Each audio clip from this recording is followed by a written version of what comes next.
Welcome to Goofy Harry. Today's adventure. What if Annabeth found Harry in London and brought him to Camp Half-Blood? If you haven't already, smash that subscribe button and ring the bell so you never miss a story. Now let's begin. Chapter 1. The girl with the gray eyes. The thing about Little Whinging in late July was that it pretended to be peaceful. Lawns glowed the color of iced tea. Sprinklers hissed over hydrangeas. Somewhere 2 streets away a child shrieked in the kind of delight that always sounded, to Harry, like something being hurt. He kept his head down and his hands in his pockets and walked. He had been walking for almost an hour now, which was about 50 minutes longer than was safe. The heat sat on his shoulders like a damp towel. The pavement pushed back against his trainers with a tired, tacky sort of grip. In his right pocket his wand pressed along his thigh, a thin pressure that had become, in the last few weeks, the only thing he trusted without qualification. Aunt Petunia had sent him out for milk. He had bought the milk. The milk was in a blue plastic bag at his left wrist, condensation beading on the inside of the bag in little lenses that caught the sun. He had bought the milk because, if he came home without it, Aunt Petunia would squawk and Uncle Vernon would grunt and Dudley would find a reason to put a shoulder into him on the stairs. He hadn't come home because coming home meant the kitchen and the kitchen meant the radio and the radio meant the Prime Minister saying yet another bland sentence about the unseasonable weather, and under the radio and the weather meant the thing that had settled inside Harry's chest in the last month and refused to move. The knowledge that a boy named Cedric had died while Harry held his wrist, and that the man who had killed Cedric had, as far as the outside world was concerned, never come back. He kept walking because walking was the only place where the inside of his head got a little quieter. The alley behind the newsagents cut through to Magnolia Crescent. He took it. He always took it, because it shaved a minute off the return to Privet Drive, and because a minute mattered when Aunt Petunia was timing him. He noticed, in the muzzy way one notices things that don't feel immediately important, that the alley was darker than it should have been at 6:15 on a July evening. The sky over the rooftops was still hot and blue. The alley was gray, and the gray had a depth to it he didn't like. "Oi," said Piers Polkiss, who had been lurking behind the recycling skip the way some boys lurk behind things they know they belong behind. "Potty." Harry didn't stop walking. "Move. Your cousin wants a word." "My cousin," said Harry, "can cry about it." He felt rather than heard the shift in pressure behind him, the arithmetic of 3 boys closing a gap. He counted them in his head without looking. Piers by the skip, Dennis by the fence, Malcolm blocking the exit. And then Dudley, of course, would be stepping out from the other end of the alley in a moment because Dudley enjoyed entrances. Dudley stepped out of the other end of the alley. "Hello, Harry," said Dudley with the particular rhythm he used when he wanted the others to remember he owned the room. "Talking to yourself again." "Eavesdropping again?" Dudley's jaw worked. "You talk to yourself at night, through the wall. Don't kill Cedric, don't kill Cedric." "Who's Cedric, Potty? Your boyfriend." Harry's hand closed in his pocket. The wand was warm. He could feel, if he let himself, the particular shape of the curse he would cast, not anything he'd learned, something older than learning, something that would rise up through his arm from a place that felt like a very deep well. He did not let himself. "Move, Dudley," he said. "Make me." The sky changed. It didn't darken exactly. The blue was still there above the roofs, but the air in the alley between the 4 boys and the 5th one went cold so suddenly that Harry's bag of milk puckered in his hand, the plastic crackling as if a fridge door had swung open. His breath drew white. The sprinkler 2 gardens over stopped hissing, or his ears stopped telling him it was hissing. The alley's gray deepened, as though some lamp none of them had known was lit had just been quietly snuffed. "What?" said Dudley. "Shut up," said Harry. Dudley, to his immense credit, shut up. Harry had never seen a Dementor, not with his eyes, but the inside of his head was already giving him the shape of one before he turned. Something tall, something hooded, something coming down the alley behind him with a gait that wasn't a walk. He turned anyway. The Dementor was halfway along the brick between a dustbin and the back of an oil-stained van. Its robes drifted as if in water. Its hand, blue-gray and slick, reached. Behind him, Dudley, who had never had a piece of his soul eaten in his life, had evidently decided today was the day he found out what that felt like. He made a noise like a child being strangled. Harry's wand was in his hand. He had not decided to draw it. It was simply there. "Harry Potter!" shouted a voice he had never heard before, female, clear, coming from the magnolia end of the alley. He registered the voice without looking, because there was a second Dementor now. The first had not come alone. They hunted in pairs, gliding over the fence on his left, and a third behind that one, which meant three, which meant more than he had ever tried to hold off in practice with Remus. "Think of the happiest thing you can," Remus had said in another life, "and say the word." The happiest thing Harry could find in that second was standing on a broomstick 200 feet up with Cedric nowhere on earth, and no prophecy in his ears and the wind going straight through the back of his skull. And it was a memory from before, from a year and a half ago, and it was like grabbing a bright coin off the bottom of a deep and filthy pond. Expecto Patronum. The stag came out of his wand like it had been waiting on the other side of the tip for him to ask. It did not flicker. It did not sputter. It was a heart, antlered, solid eyes like small white fires, and it cantered down the alley at the nearest Dementor the way a stag canters at wolves it has decided to gore. The Dementor tried to drift sideways. The stag took it in the ribs. The Dementor came apart into something like black smoke, and the smoke went up out of the alley and was gone. Harry spun on the second one. The stag turned with him, not at his command. He hadn't told it to turn, and bore down on the second Dementor, which was smart enough to have already begun to go. It went. The third was not a Dementor. The third had looked like a Dementor from the side, the hood and the height and the flow of the robe, but when it saw the stag it stopped pretending. The robe fell back. The thing inside the robe was broad and thick, and had one eye in the middle of a forehead the color of gristle, and the eye was the color of infected milk, and it had been holding a ministry of magic identification on a lanyard over its chest. Harry had exactly enough time to think Cyclops, which was strange because he had never knowingly thought about Cyclopes in his life, and he had no reason to know the word for the thing in front of him. He only knew from somewhere that was what it was before the thing charged him. Two things happened at once. The first was that the stag, which should not have been able to hurt a solid thing, apparently didn't care what it should not have been able to do. It rammed the Cyclops in the hip, and the Cyclops staggered, and Harry had a full second to get his feet moving. The second was that a girl in a yellow cap came around the corner at a dead run, vaulted a bin with the casual competence of someone who had been vaulting bins for a living, landed 3 feet from Harry with a bronze knife in her right hand, and said, "Get behind me, get behind me, get behind me." Harry did not get behind her. He had not been getting behind people for a long time. He stepped up to her left shoulder and held his wand the way Moody had taught him to hold it, which was like a man holds a loaded pistol.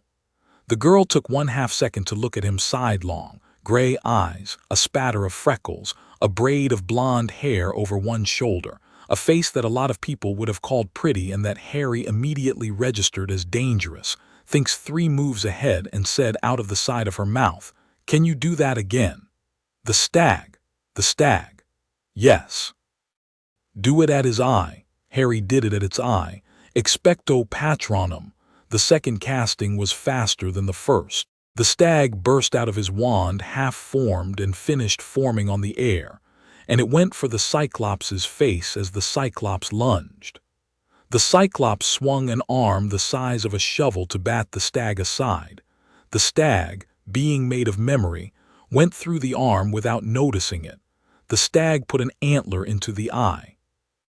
The Cyclops screamed, a noise like a goat being run over, and the girl stepped forward and put her knife into the soft place under its sternum with the brisk, practiced motion of a woman sheathing a pen. The Cyclops folded. It did not, Harry noted with an odd detachment, bleed. Dissolved the way paper dissolves in acid from the stab wound outward in a fast, curling, almost grateful collapse. A small heap of glittering dust settled where the thing had been, and in the middle of the dust lay the ministry identification on its lanyard, the photograph on it belonging to a very confused-looking stranger. The girl turned. She was breathing hard. She kept her knife up. "Harry Potter," she said again. Harry had not lowered his wand. "Who are you?" "Annabeth Chase." "That is a name." "Yes, you know me." "I know of you," she said, and her eyes flicked past him to Dudley, Piers, Dennis, and Malcolm, who were sitting in a neat clump on the tarmac like children who had been told to sit for a class photograph, and all of whom had the faintly smeared, crayon-drawn look of boys who had just had the worst minute of their lives. "Your cousin's going to remember most of this. Is that a problem?" "It's not his first problem." "Fair." A voice then from behind them. Male. Nervous. Slightly bleeding. "Annabeth, Annabeth, we have got to move. We have maybe 90 seconds before." Harry turned. The voice belonged, improbably, to a boy in a green knit cap and a large wool coat that did not fit the weather, who was hopping from one foot to the other in the mouth of the alley and whose feet were, Harry blinked, not feet. They were hooves. A small, compact, curly-haired boy with a goatee and below the knee the legs of a goat. "Satyr," said Harry out loud because that was the second word today he had not known he knew. The goat boy did a double take. "You can, oh that's okay. Okay. Annabeth, he sees." "I noticed," said Annabeth. "Explain later, flee now," said the satyr. "There's a letter incoming." "A letter." "An owl," said Annabeth, without looking up from the sky, which was, yes, doing something. A pale brown smudge up over the chimneys that resolved, 2 seconds later, into a tawny ministry owl carrying a heavy scroll. Harry had been expecting it since the word patronum had left his mouth. He already knew what it said. The owl swooped. It dropped the scroll at Annabeth's feet, not his, which should have been impossible. Owls were keyed to recipients, and flew off with the contented look of an animal that had made, for once, the right decision. Annabeth scooped up the scroll without reading it and tucked it inside her jacket. "That," she said, "was mine now." "That's not how it, later. You took my, later." Harry found he was not actually angry. The anger was, for once, parked. Something underneath the anger, something older, something that had been watching the alley from behind his eyes, was quietly and intensely interested in Annabeth Chase. "Who sent you?" he said. "My mother." "And she is." Annabeth looked at him. Her gray eyes were not gray the way clouds are gray. They were gray the way the back of a mirror is gray. For one blink, one clean, involuntary blink, Harry felt as though someone very old and very clever had looked at him through her face and then turned away politely, not wanting to stare. "She's complicated," said Annabeth. 90 seconds, said the satyr. "Grover." "Annabeth." Harry looked at the boys on the tarmac. Dudley's face was still pointed the way it had been pointed when the cold had hit, pale and slack and wet under the eyes. Piers was breathing through his mouth. Dennis had wet himself. Malcolm was staring at the alley bricks as though reading them. "They'll be okay," he said. "They'll be cold for 20 minutes, said Annabeth. "Somebody'll find them. Your ministry will mop up." "My ministry," said Harry, tasting the word. "Right, Harry." Annabeth sheathed her knife, which vanished, and held out her hand, palm up. "You have 2 choices. You go home, your ministry knocks on your door in about 40 minutes, and they will either snap your wand or take you into custody, because that letter said you performed underage magic in front of muggles in a county you aren't supposed to be doing magic in, and they won't believe the Dementor part." "I know," said Harry. "Or," she said, "you come with me." "Where?" "Somewhere safer than here." "You'll forgive me," said Harry, "if I've had a few strangers recently tell me where safer is, and "I was looking for you," she said. "Not the way you think. I'm not ministry, and I'm not on the other side either. I was on a different job and you pinged on something of mine. I recognized the signature. I came. I'm not a kidnapper, I'm a finder. If I were lying, I'd be better at it." She said this last line the way someone says, "If I were stealing, I wouldn't have worn the hat," flat and faintly offended. Harry looked at her hand. He looked at the scroll-shaped bulge in her jacket. He looked at the satyr. He looked at the dust where the Cyclops had been. He looked last at the dim, cold alley air that was already slowly warming back up as whatever those Dementors had brought with them drained out of the world. He put his hand in hers. "Grover," Annabeth said. "On it." The satyr pulled from one of the coat's deep pockets a black coin, old, not a pound coin, with a head on it that was not a queen, and he flicked it against the brick of the alley wall. The coin rang an oddly deep note. The brick where the coin struck went in the span of a breath from brick to something else, a slick, lightless surface that reminded Harry more of tar than of stone, a darkness that had a texture. "Abel," Annabeth said to him, not quite apologetic. "Favor of the ferryman. Don't let go of my hand." "What? Walk," she said, and walked. Harry walked. The brick pulled around him like cold water. There was a moment, the longest moment of his life up to that point, where he was inside a dark that was not a dark, a sound that was not a sound, a pressure on his ribs that was not a pressure. And then there was another moment where he was somewhere else entirely, and his ears were popping, and the air was doing the opposite of what air should do, moving up past his skin as though he had fallen into it. He came out the other side onto grass. The grass was dewed, even though it had been a dry afternoon 2 seconds ago in Little Whinging. The sun was lower here than it had been there. The air smelled, improbably, of strawberries. He landed on his knees. Annabeth landed on her feet because of course she did. Grover landed on his hooves and immediately staggered 6 paces and vomited neatly into a hedge. "Shadow travel is," said Grover from the hedge, "is not my favorite thing. I do not know how Nico does that twice in a day." "Is he all right?" said Harry to Annabeth, who was watching him and not Grover. "He'll be fine." "Where are we?" "Long Island." Harry sat back on his heels. The grass under him was real grass. The sun above him was real sun. A gull was shouting in the distance about things only gulls cared about. Between him and the edge of a pine dark-wood ran a low stone wall, and beyond the wall rose, in the last red of the afternoon, the loveliest and strangest thing he had ever seen. A valley of cabins, a big white farmhouse, a set of fields, a climbing wall with what looked like lava running down it, a long wooden pier jutting out into a sound where 3 sea-green horses were playing in the shallows, and over the whole valley a huge, faint, shimmering dome that you only saw if you looked for it, the way you only see a spider's web at certain angles of light. A sign on the wall read, "This place is not on your maps. Please enjoy the strawberries."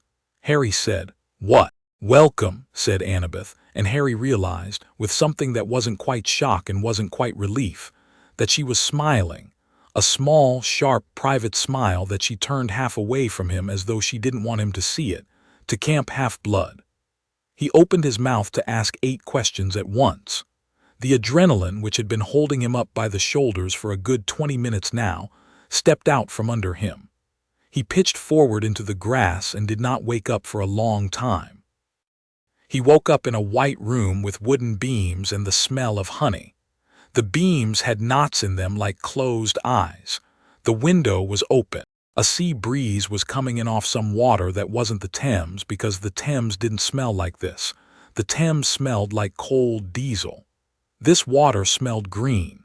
He turned his head carefully, because his head did not feel like it was entirely his yet, and saw, on the cot next to his, the girl. She was sitting cross-legged on the mattress with a book open on her knee and her chin in one hand. The book was thick. The print was, as far as he could tell at that angle, in Greek. She was reading it the way some people read a newspaper at breakfast, casually, easily and faster than was nice.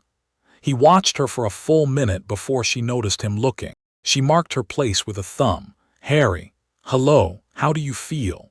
"Like I fell into a lake," Harry said. "You did, in a way. Shadow transit doesn't agree with people who aren't built for it." "Are you built for it?" "Not really. I'm adjacent." He sat up. His glasses were on the little table by the cot, folded, and his wand was, he put a hand out and found it, exactly where it should have been if she'd been trusting him, on the pillow beside his head. He picked it up and it hummed the small, friendly hum of a wand that had been given back, not taken. "You didn't take my wand." "Why would I?" she said, "after you used it to save my life." "I saved. You cast the stag." The stag went through the Cyclops' face. "I finished him. I had my knife in him inside 3 seconds because you gave him to me blind. So, yes, you saved my life." "Oh, yes. Oh," he looked at her. She looked back. Her face did not move very much when she wasn't moving it on purpose. It was a face that kept its own counsel. Harry was very used to faces that kept their own counsel, Snape's for one, but Snape's face was always hiding contempt, and Annabeth's face was hiding, as far as Harry could read, a running calculation in 5 different directions about him. He preferred the calculation. "I have," he said, "questions." "Of course you do. Where am I?" "Camp Half-Blood, Long Island, the United States of America, a continent with which our ministries do not have cordial treaties. You are about 3,500 miles from your bedroom in Little Whinging, which is good news for you at this particular moment given what the ministry was going to do to you tonight." "What is Camp Half-Blood?" "A training camp for people like me." "Like you meaning, daughter of a god." "You used the singular." She tilted her head. "Notice that, did you?" "I notice," said Harry, "things." "Yes, I saw that. Yes. I used the singular because in my case the mother is a god and the father isn't. That's most of us, not all." "And I." "That's the bit," she said, "where I don't get to answer. That's the bit where the camp answers. The camp will claim you or not claim you. I was sent to bring you back in case you were one of us." "Sent by?" "By my mother, who had a dream about you a week ago, who sent me to London and who told me, quote, if he glows when he's angry, you bring him home." "I don't glow." "Harry," said Annabeth patiently, "you were glowing like a filament when that Dementor came at you. I saw." "You didn't know you were doing it." He was silent for a moment. "Your mother," he said, "yes, is a Greek goddess." "Yes. Which one?" "I'll tell you at dinner. There's a big bronze tray of roast beef at dinner and a girl from the Hephaestus cabin who makes the best mashed potato you'll ever eat. And it's easier to hear my mother is Athena when you have a fork in your hand. Trust me." "Athena," Harry said carefully, the way one tastes an unfamiliar word. Annabeth smiled again. This smile was the kind she did not hide. It was quick and bright and entirely surprised-looking, as though it had caught her out. Harry found he liked it. "Yes," she said, "Athena." He thought about it. "And the thing in the alley, the Cyclops, with the ministry badge, that's a longer answer. Summary. Somebody in your ministry is being impersonated by one of my ministry's enemies, if you want to think of it that way. Or, there are things that want you, Harry Potter, for reasons that aren't the same as the reasons Voldemort wants you, and one of them had put on a ministry man's face to take you before the ministry did. The Dementors were a coincidence." "Of course they were." "No, I mean that. They came because you're Harry Potter and your ministry's enemies have the Dementors. The Cyclops came because he's our enemy's contractor, and he'd picked up your scent the day before. 2 different hunting parties happened to pick the same alley at the same time. You were objectively the hottest property in the Western Hemisphere at 6:15 p.m. London time today. Lucky me. Lucky you. And you brought me here because here they can't get you. The wards on this camp have held since before Rome. Nothing gets in that we don't let in. Your ministry can't find you. Neither can the people who want to eat your soul." She paused and for the first time looked faintly uncertain. "I should not have said it like that. We'll talk about the soul eaters later." "That," said Harry, was actually my least favorite sentence from an absolutely filthy week of sentences. I bet. They looked at each other. Outside, somebody was hammering, somebody else was laughing. A horse whinnied, which was not especially strange, except that a moment after the whinny there was an answering cry that was not a horse at all, and that Harry, for reasons he was getting tired of interrogating, identified immediately as a Pegasus. "Grover," said Harry. "He's fine. He went to bed in the satyr's burrow. He's sorry he threw up. He's also the reason I found you in under 90 seconds instead of in 30 minutes, so he's forgiven himself already. Can I ask one more thing?" "Yes." "Who is the ministry going to tell my aunt and uncle I am now?" Annabeth's eyes softened a fraction. "They'll say you ran. They'll put your photograph on a list. Your aunt will lock your room and pretend you never existed, which is what she does anyway. We'll write to her if you want so she doesn't waste the ministry's time. Or we won't. It's not my decision." Harry thought for a moment of the cupboard under the stairs. He had not been in the cupboard for 5 summers.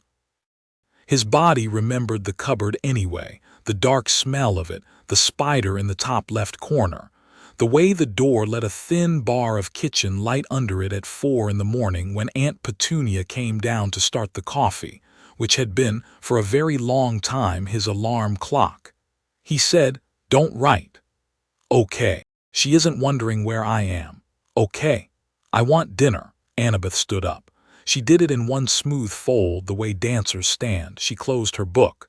"Dinner," she said, "is in 40 minutes. I can walk you around. You can meet a horse. You can meet my friend Percy, who is going to irritate you, and then you're going to like him. And after dinner we'll find out who your father is, which I should warn you is going to happen loudly and in front of a lot of people." Loudly. "Greek gods," she said, "are not subtle." Harry put his glasses on. The white room came into focus around him. Through the window he could see a long green slope, and at the bottom of the slope, a wooden pier going out into a sound like a dark green knife lying flat on the water, and on the pier, a dark-haired boy sitting with his feet in the water and a 3-pronged something, trident, leaned against the piling beside him. The boy was watching the horizon with the distracted half-smile of someone listening to a conversation that no one else in the world could hear. "That's Percy," said Annabeth, following his gaze. Her voice did something small and involuntary when she said the name, a softening, a private warmth, gone before Harry could catalog it. Said Harry. "Don't." "I wasn't." "You were, come on." She tossed him a clean t-shirt from the foot of the cot, orange, with Camp Half-Blood across the chest in a practical block font. And because he was 12 and starving and for the first time in 1.5 years not alone with the thing in his chest, he caught the shirt, pulled it on over his other one, and followed her out into the last of the afternoon. At the door he stopped. Annabeth, 2 steps ahead, paused. "What?" she said. "Thank you." She looked at him. For a moment the gray eyes were not Annabeth's. For a moment they were the eyes of the thing he had felt looking through her, back in the alley, old and very interested. Then they were hers again. "Don't thank me yet," she said, and smiled that small, sharp, private smile and led him down toward the cabins. Behind them in the infirmary, the sea breeze turned a page of the book she had left on the cot. It was open to a chapter on prophecy. Chapter 1 and Chapter 2. Strawberry fields and bronze blades, the first rule of Camp Half-Blood, Annabeth told him as they walked, was that you did not stand in the middle of the strawberry fields. Not because of anything dangerous. The strawberries were, strictly speaking, the most peaceful corner of the place, but because the strawberries were run by wine nymphs who did not enjoy small talk, and small talk with wine nymphs had a way of becoming, without anyone's consent, poetry. The second rule of Camp Half-Blood was that you did not accept dessert from the Hermes cabin without looking at it first. The third rule was that you did not, under any circumstances, ask about Mr. D. Who's Mr. D? Dionysus, our camp director. Your camp director, said Harry, is a god. Yes. That is going to make getting a sick note interesting. Annabeth made a small, surprised sound that, if he hadn't been watching her, he would have missed. A laugh, a real one. It brightened her whole face for half a second. "I'm going to like you," she said, with the same frank, almost administrative tone she used about everything, "which is going to complicate things. Walk faster." He walked faster. The camp unspooled around them as she led him down the slope. Cabins, 12 of them, laid out in a U around a central hearth, each one built in the architectural handwriting of a different god. A gray one like a bunker, a gold one like a temple, a blue one that hummed when the wind touched its shutters, a red one that sparked faintly, a silver one whose door was open onto a cold blue darkness. A forge glowed in the lee of a hill. Pegasi grazed on the far pasture with the considering air of animals who knew perfectly well that they could leave at any moment, and simply hadn't yet. Climbing wall, which really did have lava on it, thin ribbons of it running down the rock, hissing when they hit the dew, was currently being scaled by a boy in armor who had apparently made a bet he now regretted. "Does everyone?" Harry began. "Some things you ask about," said Annabeth. "Other things you let go, that," she tipped her chin at the climbing wall, "you let go." At the end of the path a centaur was waiting for them. Harry had known intellectually what a centaur was. He had met Firenze. Firenze had been a polite, quiet presence at the edge of a forest. This centaur was not Firenze. This centaur was a white-bearded, thoroughbred-bodied, tweed-jacketed man-horse with the alert, faintly tired eyes of a teacher who had been a teacher for a very long time. He stood in the lee of the big farmhouse veranda, hands folded in front of him at the top of the human torso, the horse half quietly flicking its tail at a fly. "Chiron," said Annabeth. "Annabeth." Chiron inclined his head to her. To Harry, gravely and courteously, he inclined his whole upper body. "Harry Potter." "Hello," said Harry. "I am honored to welcome you," Chiron said. "I am, I should add, the honored to." His eyes met Harry's. Harry saw in them a small involuntary flicker, the kind of look a man gives when he has seen someone he thought was not alive, or not coming, or not, for whatever reason, going to be standing in his yard in a camp t-shirt with mud on his knees. Chiron blinked it away inside a heartbeat. But Harry had caught it, and Chiron, being a very old teacher, knew Harry had caught it, and they both, by mutual quiet agreement, moved on. "Honored to be the one to put you through the worst first week of your life," Chiron said smoothly. "I've had a few candidates for that," Harry said. "I'm sure. Annabeth has told me what she could. I'd like to hear the rest from you when you're ready." "Later's fine." "Later's fine," Chiron turned. "Annabeth, please show Harry to cabin 11 for tonight. He'll be claimed when he is claimed. I would like him at the arena in 20 minutes. Harry, we'll see what you do with a sword." "I've never held one," Harry said. "I find," said Chiron mildly, "that this is rarely as true as my students believe it to be." He bowed again, a fractional horse bow, and moved off in the long, pacey walk of a creature whose back half required more room than his front did. Annabeth looked after him for a second, in which her face did a thing Harry could not fully parse, concern, maybe, or a thought she had decided not to speak yet, and then she said, "Cabin 11, that way." "Who's in cabin 11? "Everyone nobody has claimed yet, which is you for tonight." Cabin 11 was the one that looked like a dirty shoe.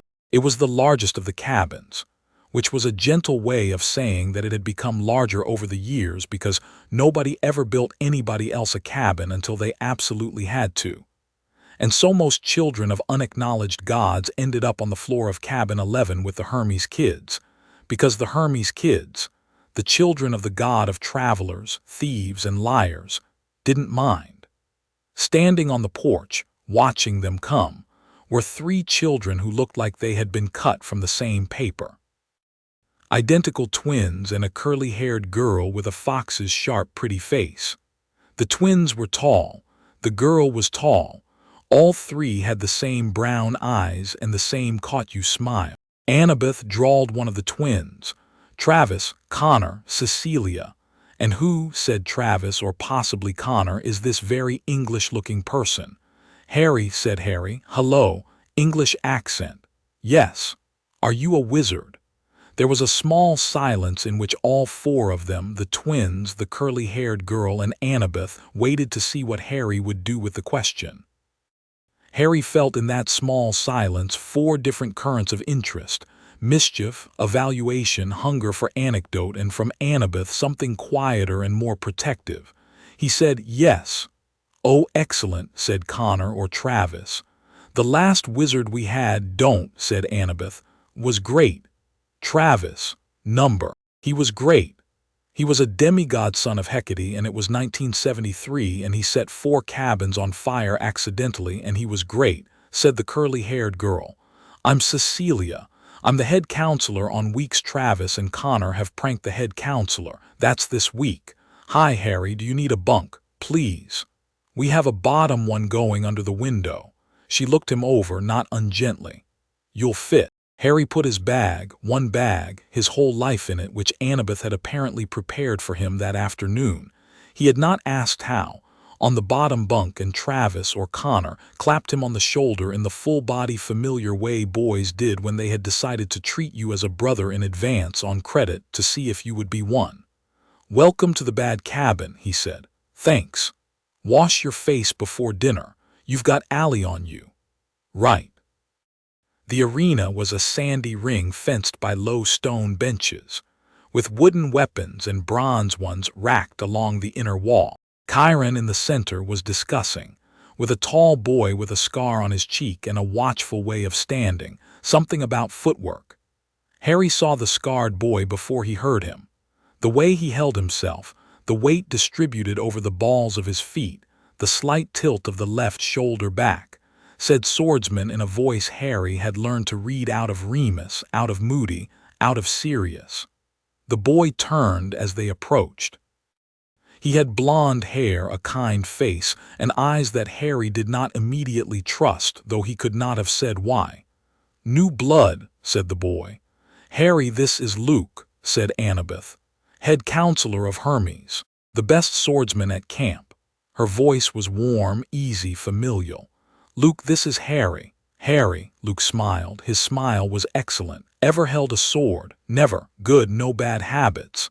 Luke pulled a bronze Ziphos off the rack, a short leaf-bladed thing lighter than Harry expected, and tossed it to him. Harry caught it by the grip. He felt, the way one feels the right key sliding into a lock, an ease that should not have been there. The hilt fit his hand. The weight of the blade sat in the hollow of his wrist as though it had been made for him. Said Luke. Said Chiron more softly. "Let's see," said Luke, and without much in the way of warning came in with a quick, clean, unshowy strike at Harry's ribs. Harry caught it. He did not know afterward how he caught it. His arm had moved in a plane he had never practiced in, the short bronze sliding up to meet Luke's longer blade at the middle third, the parry a neat clink instead of the clumsy clang he'd braced for. Luke's eyes flicked, once in surprise. Then Luke came in again, 2 beat, a feint and a thrust, and Harry, who had watched Moody work a dueling tempo out of him through a full autumn, slid backward with the feint and slipped inside the thrust, and before he quite understood why his arm was doing this, put the point of the Ziphos lightly against the underside of Luke's chin. Luke, to his credit, grinned. "Wow," said somebody on the benches sincerely. "Put it down, Luke," said Chiron. "That's enough."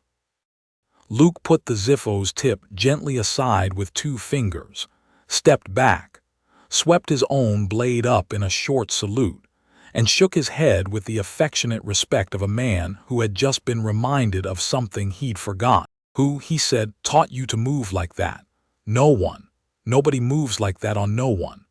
"I dueled a Death Eater once," Harry said. "Once."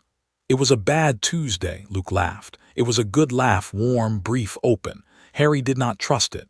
Chiron cleared his throat. Harry again, this time Thalia.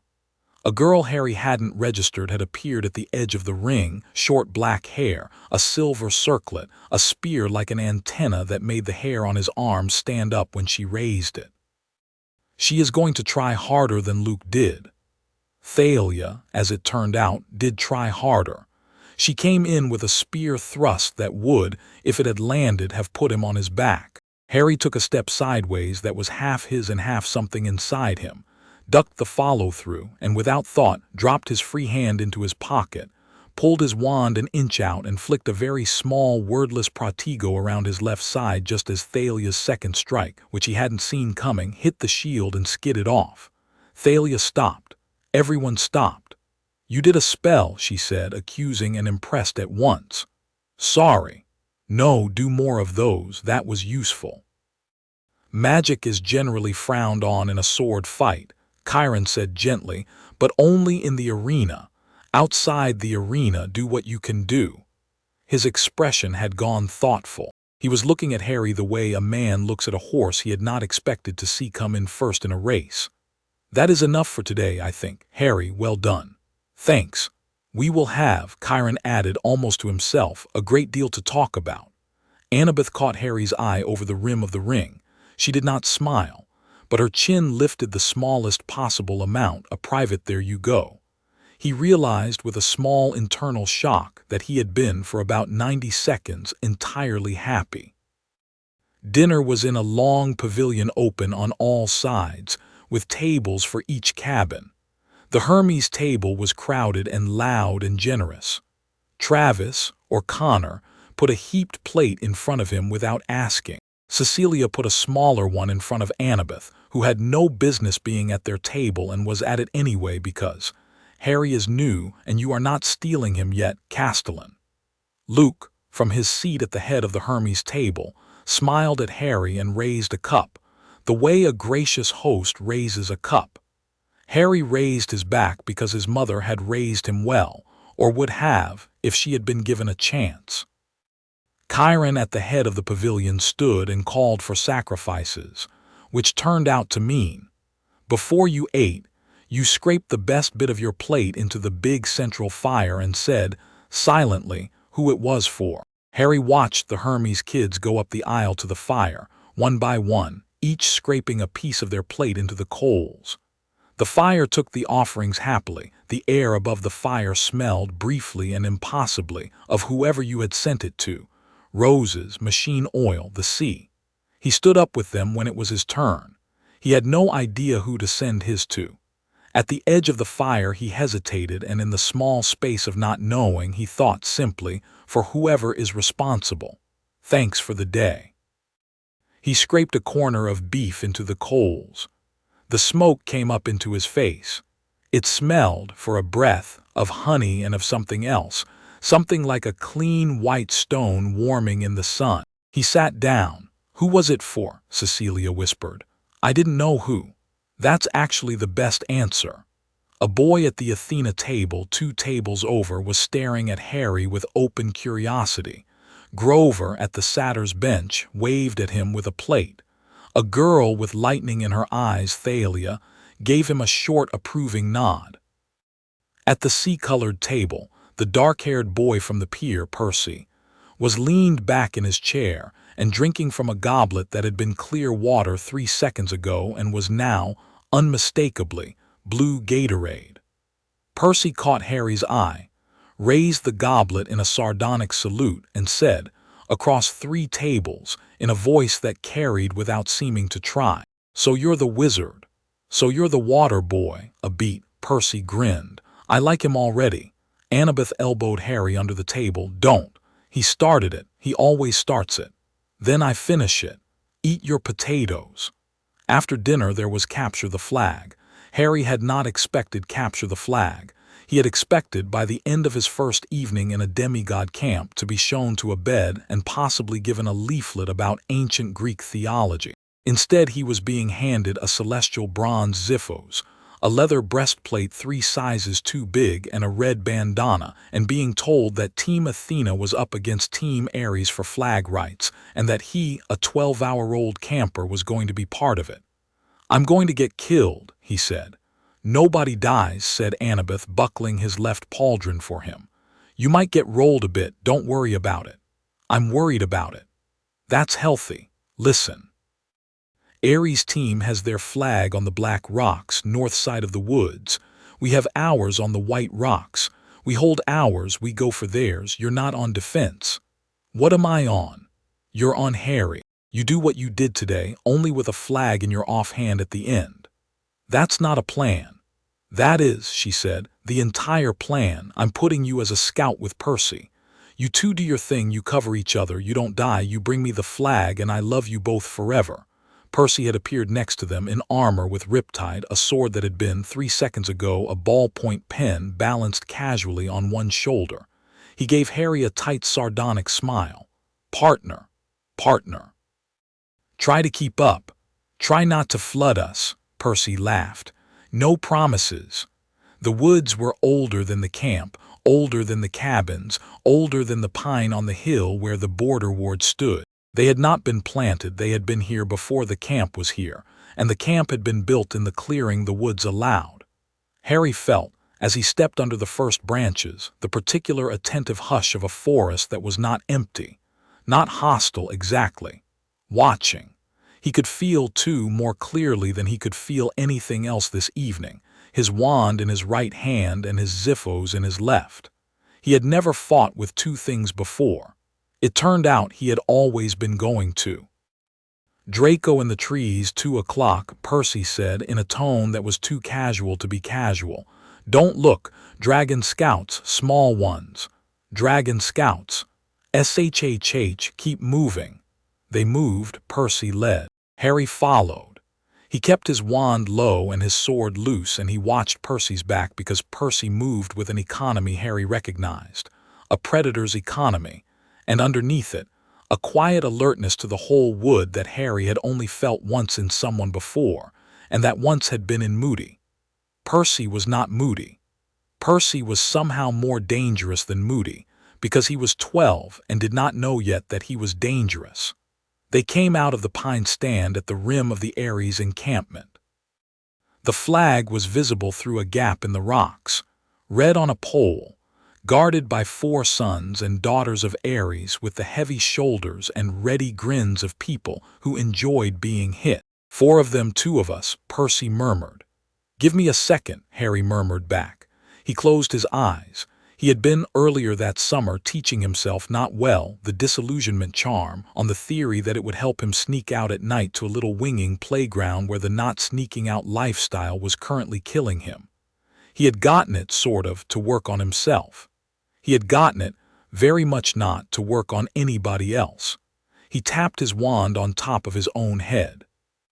The sensation was like being cracked gently with an egg, cold and trickling down. The edges of him dimmed. When he opened his eyes, he was not invisible, but he was, in the dusk, nearly unseeable if you weren't looking. Percy was staring at him. What? Wait here. What? Wait here. He went. He moved through the rocks like a boy who had been sneaking out of houses he wasn't allowed in for a decade of his life because he had. He went flat behind the first boulder. He went flatter behind the second. The Ares guards were talking. They were always talking, because they were Ares kids and speech to them was a form of aggression, and none of them saw the disillusioned shape slip between the third boulder and the pole. He had the flag in his hand before they registered him. Oi, he disapparated. He did not technically disapparate. He'd never passed the test, but he had seen Sirius do it in the back garden once, and Tonks, and he had, in desperation this spring, done it once by accident going over a wall. Tonight he did it on purpose.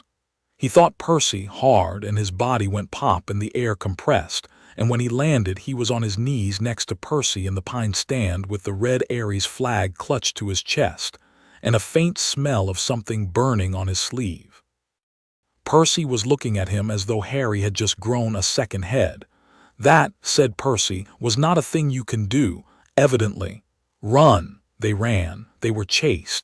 Percy, behind him, did something with his offhand at a creek they crossed, and the creek, obediently and cheerfully, heaved up in a 3-foot wall of cold green water and knocked 2 of the Ares pursuers sideways. Harry, laughing in a way he hadn't laughed since the Quidditch World Cup in a different life, ran harder.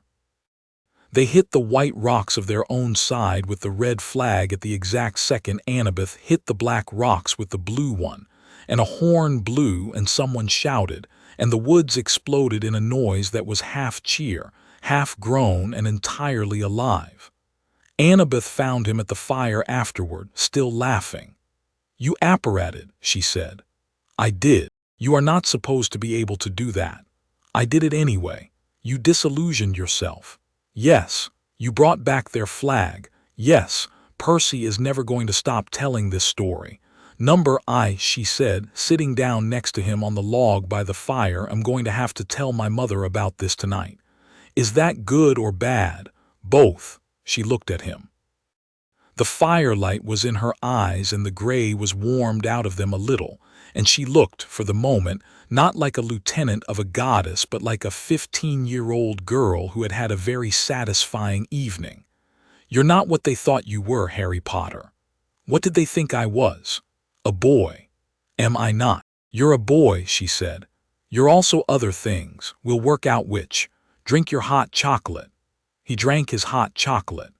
At the edge of the woods, in a place the camp wards thinned because someone had been working all month to make them thin, a tall, blonde figure stood in the dark under a pine and watched the campfire across the field. Luke Castellan had not joined in the game. He had been, ostensibly, on patrol. He had actually been on the rim of the woods watching a 12-hour-old English wizard disarm him in 90 seconds in the arena. And then, in the capture the flag, apparate, which was a word Luke did not use, and a thing no demigod of his acquaintance could do. Behind him in the dark a second figure waited, patient, older, the hood of a Greek traveler's cloak up. The hand on the staff was scarred. The eyes under the hood were the yellow of cold amber. "Interesting boy," said the second figure in a voice that sounded like a stone rolling slowly down a hill. "Very. Not Hermes." "No," said Luke. "Not Hermes. Athena." "Number then who?" Luke tilted his head, watching the distant firelight. "I don't know yet, but whoever claims him, I want him." "Not for me, for the other one." He did not say the name. Even here, beyond the thinnest part of the ward, you did not say that name with your mouth. "And if he will not come—" "Everyone," said Luke, with that same excellent open smile from the arena, "comes eventually if you ask right." The second figure inclined its hood. "Ask right. We have time." "We do not," said the second figure, "have as much time as you think." Luke said nothing. The second figure melted back into the pines. The pine needles where the figure had stood were cold enough for a quarter of an hour to frost. 3,000 miles away, in a cold house in a cold wood at the edge of a village named Little Hangleton, a very thin man sat up in his chair as though someone had poked him in the chest. "My lord," said Bellatrix, on her knees at his feet. The thin man did not answer her for a long time. He sat with his red eyes half closed and his long white fingers pressed together, and he listened, not to the room, but to a sense he had carried for 14.5 years under his ribs. A thread. A line running out from him to a boy on the other side of the world he had tried once, unsuccessfully, to cut and had afterward been unable to stop touching with his mind.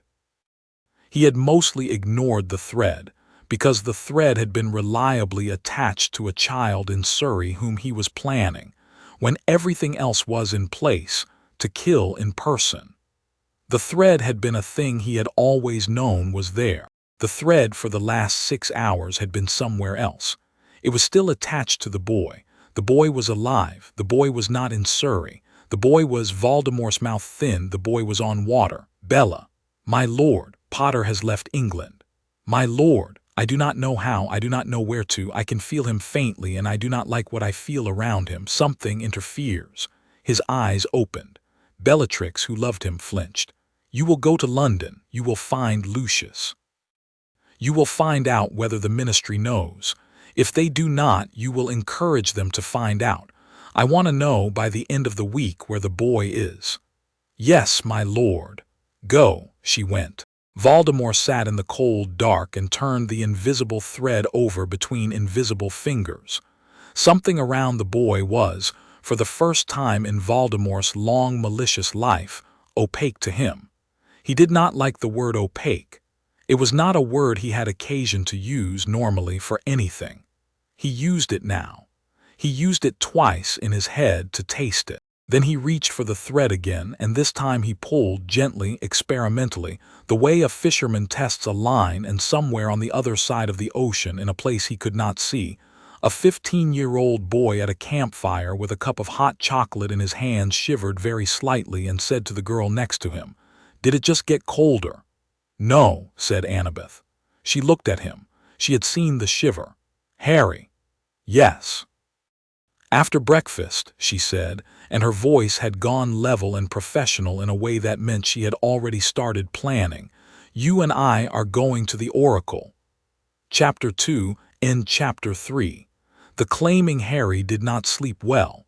This was not unusual. Harry had not slept well for most of the summer, and his body was, at this point, fairly used to a ration of 4 fitful hours a night broken up by 1 or 2 visits from his own brain. What was unusual at Camp Half-Blood was the way he did not sleep well.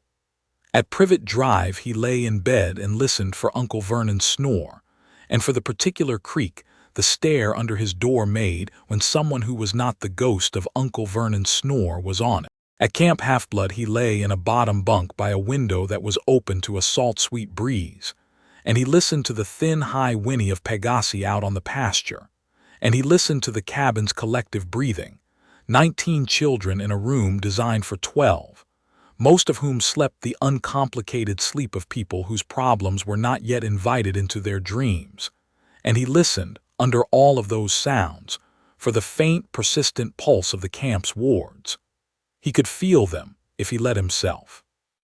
They ran, he had decided, at about the frequency of a kitchen refrigerator. They were comforting, once you decided not to find them unnerving. The thing that kept waking him up was not the wards. The thing that kept waking him up was the thread. He could feel it now, which he hadn't been able to feel before. Voldemort, on the other side of it, had not in his memory pulled on it hard enough for Harry to notice. Tonight the thread was taut and very faintly warm, as if someone at the far end was breathing steadily on it. Harry lay with his right hand on his wand and his left hand across his sternum, the way Remus had taught him, and he breathed in 4 and out 6, and he did not, all night, go back into the dream about the green glass corridor with the black door. At 3 in the morning the window darkened. He opened his eyes. A white owl, not Hedwig, a white barn owl very large with eyes like fresh snow, was sitting on the sill, head cocked, looking in at him. He looked at it. It looked at him. It blinked slowly in a way that was not a bird blink. It was the blink of a thing that was looking at him from a great distance away and was using the owl as in effect a telescope. "Hello," Harry said, in the small, careful voice you used when you did not want to startle an old teacher. The owl inclined its head. Then it lifted off the sill, wings silent, and was gone into the darkness over the pavilion. Annabeth was already awake when he came out of the cabin at dawn. She was sitting on the porch with a small spiral notebook open on her knee, writing in Greek, an uncracked coffee cup beside her. She did not look up. "Owl," she said. "Yes." "Big one, white." "Yes." "My mother's," she said. "Don't worry about it, she was just looking." He sat down next to her. "Is she always looking?" "Pretty much." "That must be, yes." He let it be. He could hear from her voice the particular taut kindness Annabeth used when she was talking about her mother. The kindness of a daughter who had spent years building a relationship out of glimpses and the occasional sign in the sky and the rarer visit in person, and who was, this morning, fine with it, and would be fine with it tomorrow, and would, on Thursday, probably be briefly not fine with it in a way she would tell no one about. Harry, who had built his own relationship with his dead mother out of one face in a mirror and a handful of photographs, respected that kindness. He did not push. "Oracle," Annabeth said, "after breakfast. After breakfast. You should eat a lot. The Oracle takes it out of you." Noted. The Oracle lived, it turned out, in the attic of the big white farmhouse. Harry had expected, at this point in his life, anything. He had expected specifically a pool of water in a cave, or a chained-up woman in a temple, or a skeletal handsome priest with a sinister voice, because his entire working frame of reference for oracles was drawn from a classics textbook that Hermione had made him read on the train last September in an attempt to civilize him. He had not expected the oracle to be a mummy. The mummy was sitting on a tripod stool in a corner of the attic between a fly-fishing rod and a wooden rocking horse. She was wearing a hippie dress. Her hair was plaited with green ribbons. Her fingers were folded in her lap as though she had been, a quarter of a century ago, a woman waiting politely for a bus. She had the pale, leathery, kindly look of a grandmother someone had forgotten to bury. Harry stopped on the top step of the attic ladder and said quietly, "Oh, yes," said Annabeth. "Yes, what?" "Yes, I felt the same way the first time." She came up the ladder behind him. "She only speaks to questioners. I can be here." "I can't ask for you." "What do I ask?" "Anything you want to know." Harry thought about that. He thought about the thread. He thought about the green door. He thought about James Potter's hazel eyes in the mirror of Arist, and about Lily's red hair, and about the slow, polite, devastating way in which Dumbledore had not quite answered any of his questions at the end of the last school year. He thought about Cedric. "How," he said, speaking to the mummy and not to Annabeth, "do I stay alive?" The mummy's head lifted. The air in the attic went green. It was not a green Harry had seen before, which bothered him, because Harry had lately seen a lot of greens, including the one he tried not to think about. This one was older and dustier and, in an odd way, gentler, like old church glass. The mummy's eyes opened. Her eyes, too, were green, that same dust-colored glassy green, and behind them was not a woman but something wearing a woman. She spoke. Her voice was not her voice. Her voice was a braid of voices, a dozen at once, pulling in time. They spoke in English, which Annabeth, at Harry's elbow, flinched at, because oracles mostly did not do that.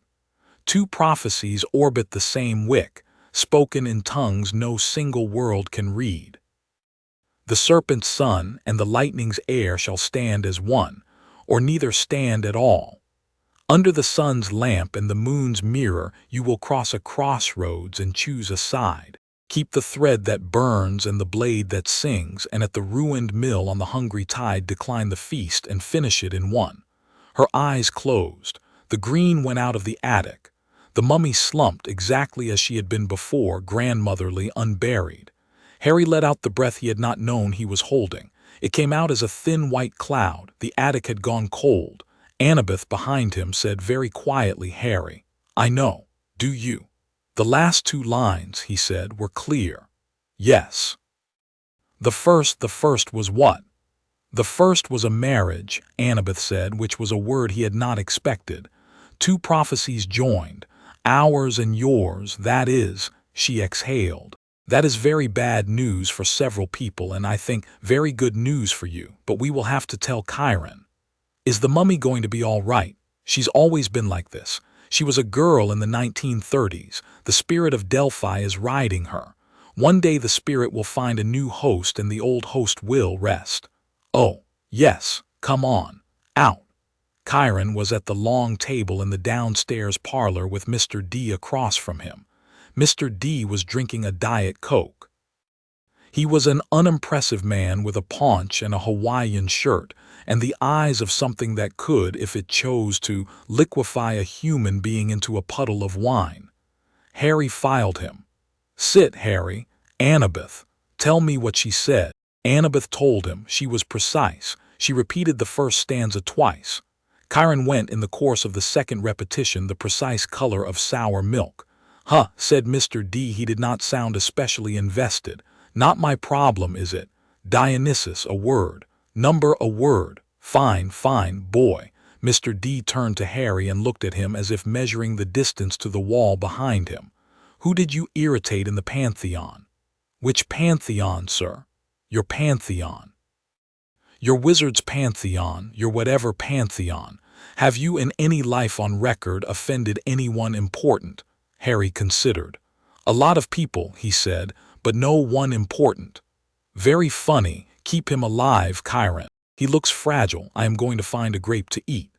He got up and wandered out. The air he left behind smelled faintly of fermented blackberries. Chiron closed his eyes. Harry, he said, yes, you are going to be claimed today. How do you know? Because the oracle has spoken your name, and no god, no Greek god, likes to come second. Am I allowed to ask? You are allowed to ask anything you like. I may not always answer. Chiron reopened his eyes. They were the kindest eyes Harry had met in a month. But ask, do you know who my father is? The long pause that followed was the loudest thing in the room. Chiron, who had been a teacher for a very long time, had the good grace not to look away. I have, he said carefully, a guess. Which is? Which I will not say yet, because if I say it and I am wrong, I will have stolen something from you that is not mine to take. If I am right, you will know by nightfall, and you will know it without me. Harry considered that. He found, to his own mild surprise, that he accepted it.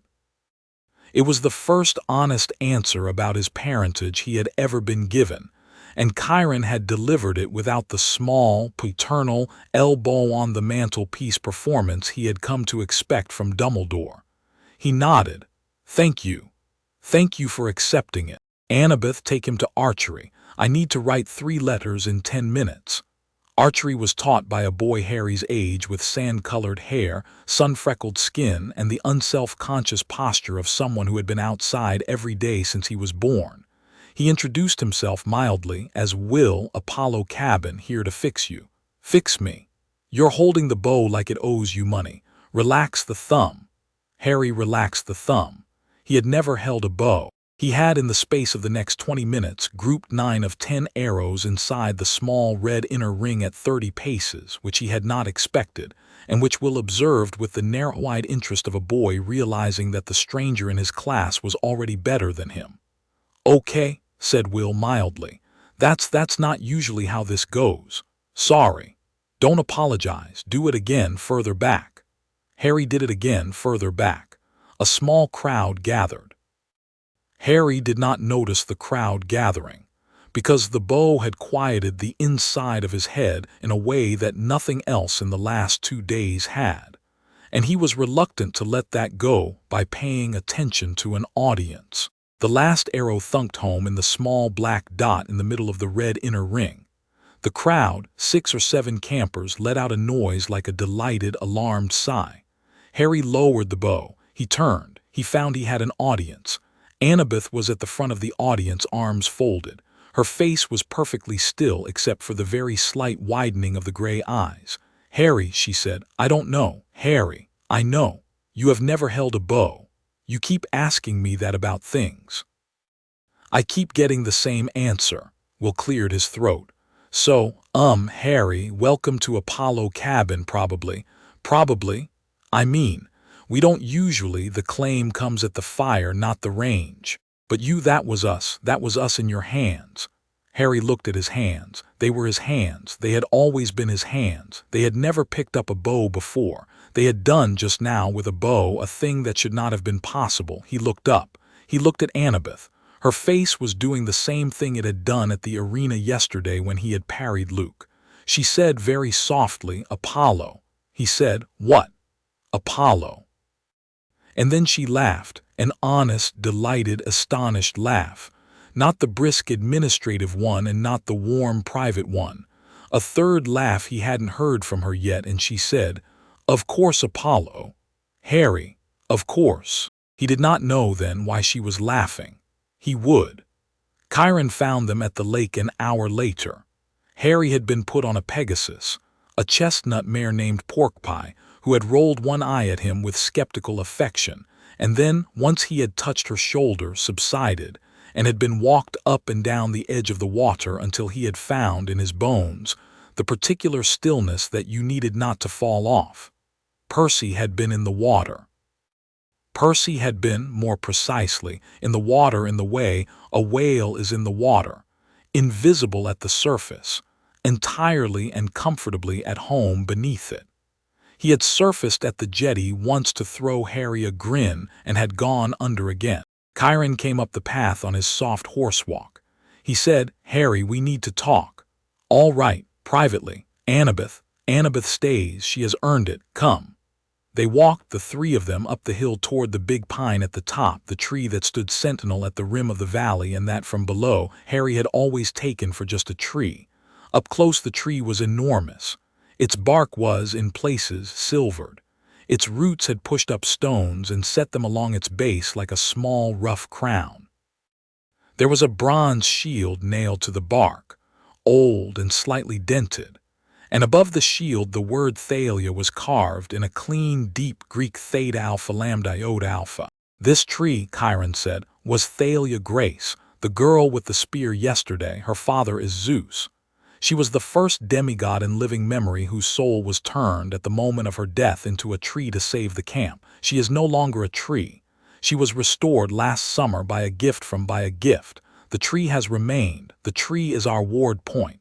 Your sleep is bought every night by the continued patience of this tree. All right. Harry, you are about to be claimed. I want to speak to you now, before it happens, because when it happens, you will be asked questions in public, and I do not want the first time you learn the answer to be in front of an audience." Harry looked at him. "Your father," Chiron said, "is Apollo." The air did not do anything dramatic.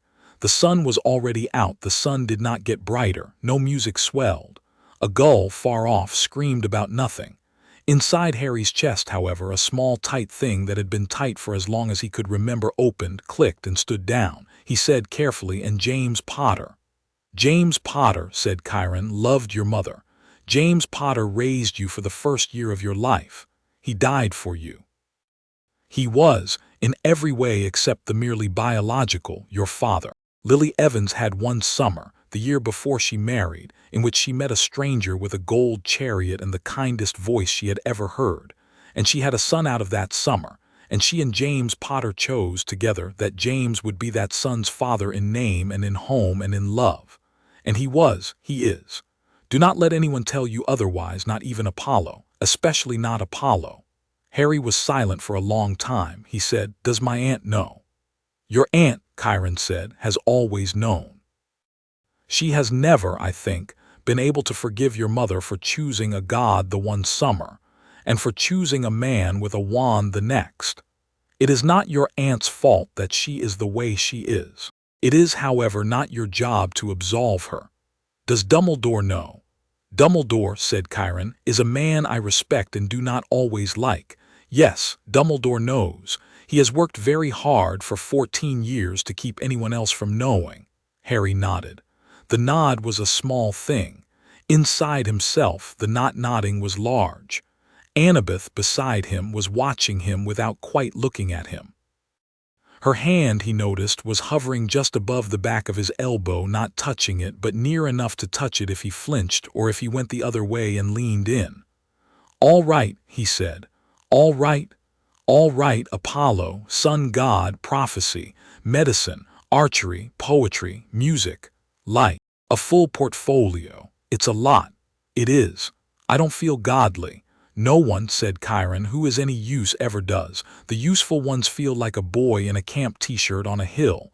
Harry looked down at himself. He was wearing the camp t-shirt. He was on a hill. He was a boy. He said, "Okay. I'd like to meet my half-siblings now." "Of course." The claiming happened at the fire after dinner, as Annabeth had promised.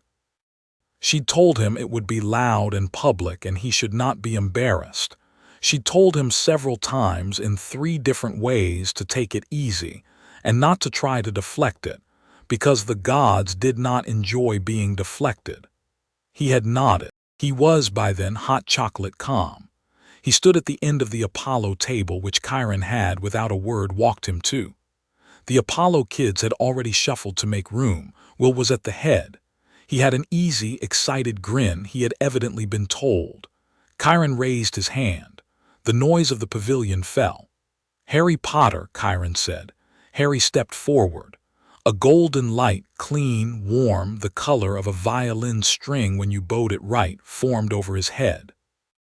It was neither a halo nor a crown. It was exactly a lyre, a small seven-stringed one, floating in the air above him. And over the lyre a stylized image of the sun, the old Greek one, raised at all angles. The lyre rang once a single perfect chord, and then the whole shape shimmered and dissolved into the air like a struck match. There was a small silence in which the campers, who had been through this before, waited for Chiron to speak. Chiron spoke. "Hail, Harry Potter, son of Apollo, god of light, of medicine, of music, of archery, of oracles." The Apollo table got to its feet as one, put their hands flat over their hearts, and bowed. It was a short bow, not a servile one, a formal one, a welcome. Harry, who had spent 14 years being stared at, found he did not mind being bowed to by 6 siblings he had not known he had. He bowed back, uncertainly. "Welcome to the family, bro," said Will, straightening, grinning. "We were hoping it was you." At the Athena table, Annabeth was smiling. At the Poseidon table, Percy, alone at his table, because Percy, like Thalia, was the only camper of his god, put 2 fingers to his forehead in a small lazy salute and tipped his chair back on its rear legs with enormous satisfaction. Harry heard from somewhere in the pavilion somebody say, in a voice they had meant to keep low but that carried, oh dear. That's a prophecy, kid." Somebody else said, "Another one." Somebody else said, "Two." Chiron raised his hand again and silence returned. "There will be," he said, "a great deal to discuss. Not tonight. Tonight we eat and we welcome. Tomorrow we plan, Apollo bless your son." And up from the fire in the center of the pavilion, very quietly, there rose a thin column of gold that did not burn, that did not crackle, that did not demand attention. It rose to the height of the pavilion roof. It held there for a breath. It faded. Harry felt, as it faded, the smallest possible warm pressure on the crown of his head, the sort of pressure a hand makes when the hand has been laid, very briefly, and very tenderly, on the hair of a boy it has not been allowed to touch for 15 years. He did not cry. He did not, in his experience, cry at things like this, because at things like this the part of him that did the crying had been put in the cupboard very early in life, and had lived there long enough to become shy of the light. But he felt, all the same, the edges of his eyes sting, and he felt, in a way that had nothing to do with the pavilion and everything to do with something very old on the other side of the sky, seen. He had been seen for a second. He sat down. He ate. Later, when the fire had gone down and the campers had drifted out in 2s and 3s to the cabins, a boy Harry did not know leaned on the Apollo cabin porch as Harry went past. He was a little older than Harry. He was good-looking in the polite way that did not register as good-looking to anyone watching, the sort of face that did not catch on your eye unless you had reason to look at it twice. His camp t-shirt was pressed and clean. His hair was the color of a nice pine. "Harry," he said, "hi. You don't know me. Number Peter, Aphrodite. I know you're going to be told lots of things the next few days. I wanted to get in early. Couple of us have been," he smiled politely, sharing a secret, "have been thinking that the claimed cabins are a little narrow for a boy like you. You've seen the Hermes crowding. You've seen the Apollo bunks are going to be full. There's another option. There's a cabin that isn't a cabin, a family that isn't a family, and they take people like you. Really take them. They can actually use what you can do. I'm not recruiting. I'm just Peter." "Yes. You're recruiting," Peter laughed, a soft, practiced laugh. "Maybe a little. For Luke." Peter's eyes, which had been very bland, the bland of an Aphrodite kid trying not to be noticed, flickered, and Harry, who had spent a year watching for flickers, caught it. "I'm going to give you," Harry said quietly, "one sentence of honest advice because you are actually about my age and because you have a nice t-shirt. I am not joining Luke. I am not joining whoever is running Luke. If you speak to me again, I will tell Chiron what you look like, what you smell like, and what your mother thinks you are doing this summer." Peter's smile held for 2 full seconds before it went cold. Then it was just a face again, a practiced face, arranged in the shape of polite apology. "Fair," said Peter. "Fair," "Sleep well, son of Apollo." "Sleep well, son of nothing good," said Harry pleasantly and went into the cabin. Inside the cabin, Will was sitting on the top bunk with his legs dangling, waiting for him. "You okay?" "Yes." "Recruiter?" "Yes." "Peter?" "Yes." "Fourth one this year. I'll tell Chiron you did fine." "Thanks, bro." Will grinned small. "Bro, I like that." Harry lay down on his new bunk, bigger than the one in cabin 11, with a window facing east so that Apollo's rising would be the first thing he saw, and put his hand on his wand and his hand on his sternum and breathed in 4 and out 6, and for the first night he could remember, did not lie awake for the thread. Far away, in a house that had once belonged to a man named Riddle, Lord Voldemort felt the thread go slack, and then, not quite, taut again in a way he had not felt it taut before, a taut with a different grain, as though the cloth on the other end had been changed for another. He sat up. He looked at the cold fire. He said to the empty room in the tone he used when he was interested, "Well." Far away in a warehouse on the Jersey shore that smelled of salt and bronze, Luke Castellan heard from a mouth that was not a mouth, in a voice that sounded like a stone rolling slowly down a hill, the single syllable Apollo.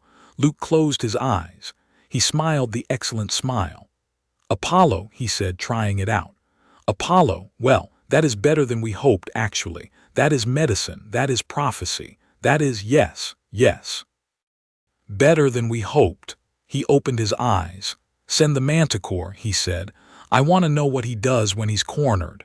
Chapter 3 and Chapter 4, The Hunt in the Woods.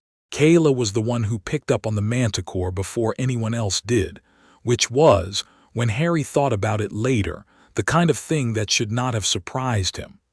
She was 12, half a head shorter than he was, with a round, freckled face and a mouth that, when relaxed, was almost smiling. She had eyes like new pennies. She had Harry's left side at the breakfast table that morning because the Apollo kids had informally agreed, sometime in the 48 hours since Harry had joined them, that Kayla was his handler for the first week, on the theory that Kayla was the most patient of them and the most prepared to be in close physical proximity to a boy who was still learning which table to sit at. "Harry," she said, buttering a piece of toast, "is it normal for wild animals to be afraid of you?" "I don't know," Harry said. "Is it? I mean, I'm asking. I mean, I'm answering. What do you mean?" "I mean," Kayla said in her patient, toast-buttering way, "that there is a rabbit at the edge of the strawberry field and it has been sitting under the same strawberry for 40 minutes refusing to move. Rabbits don't do that. Rabbits go to the strawberry they want and they eat it and they go somewhere else. That rabbit is hiding. That rabbit is hiding from something that has been too close to the strawberries for too long." Harry looked at the strawberry field. There was indeed a rabbit under the third strawberry from the left, and it was indeed doing nothing. He looked at Kayla. "Get Chiron," he said. "Eat your toast first. Kayla, you are skinny. Chiron would agree with me.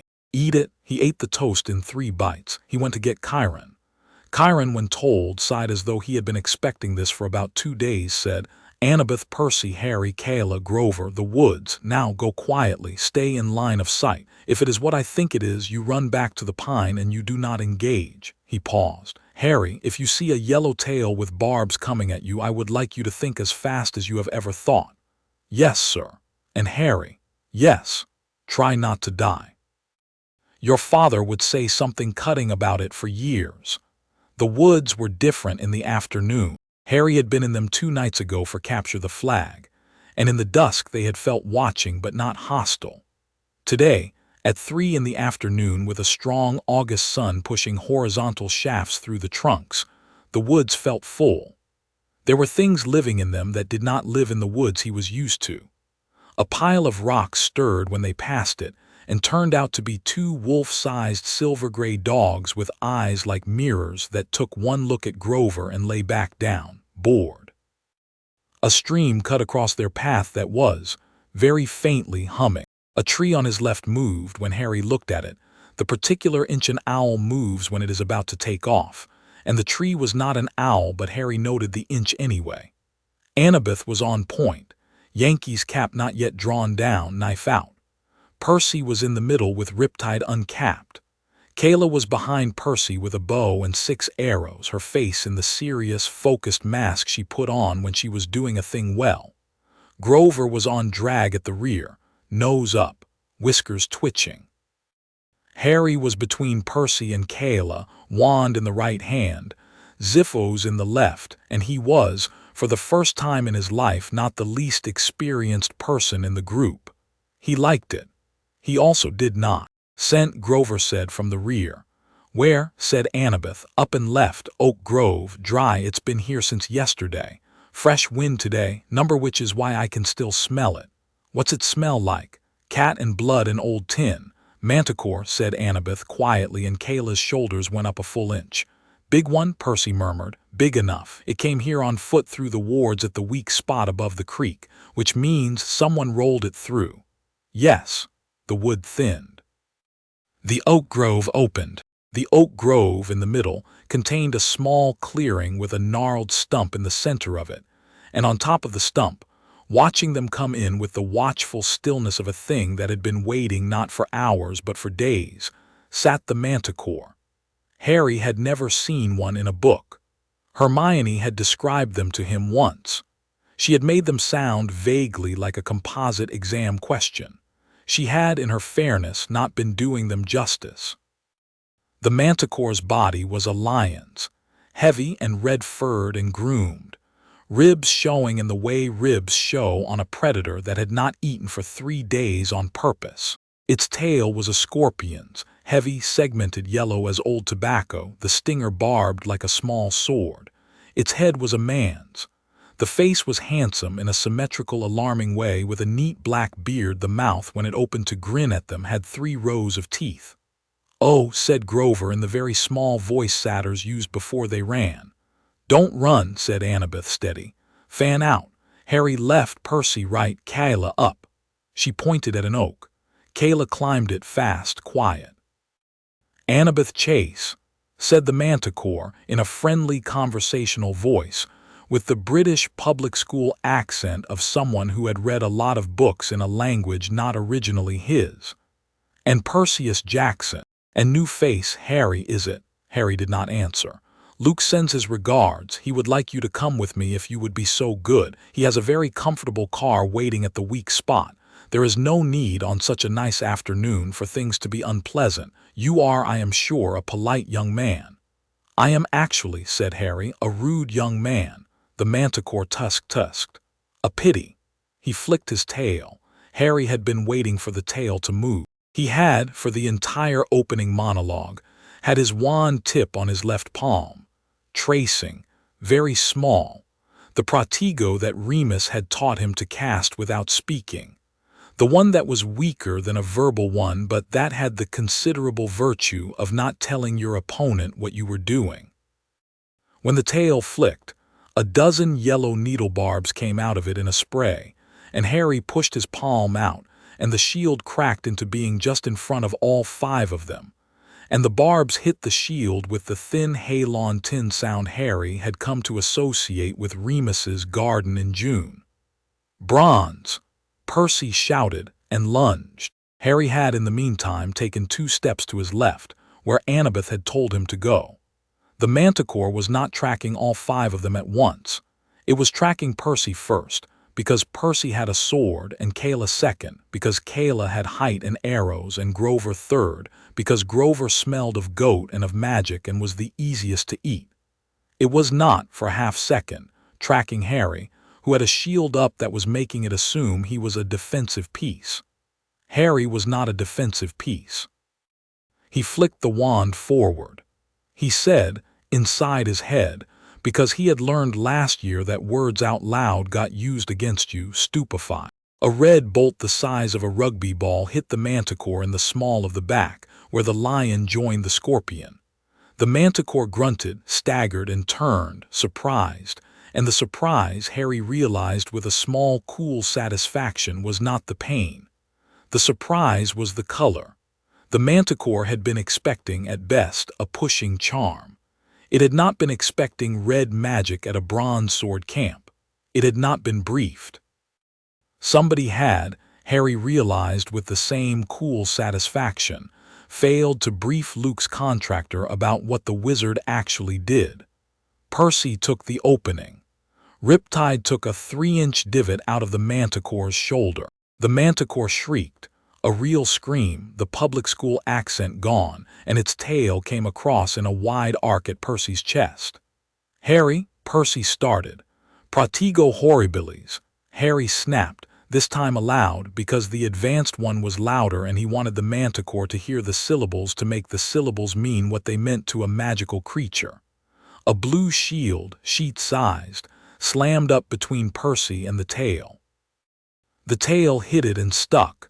The barbed end fouled in the shield like a knife in a curtain, and Annabeth was there, her knife flashing, sawing through the barbed end of the tail with the short, quick strokes of a butcher. The manticore screamed again, longer. Kayla's arrows came down from the tree in a neat stitch, 1, 2, 3, 4, 5, each buried to the fletch in the manticore's ribs. The manticore staggered. The manticore, Harry noted, was still not down.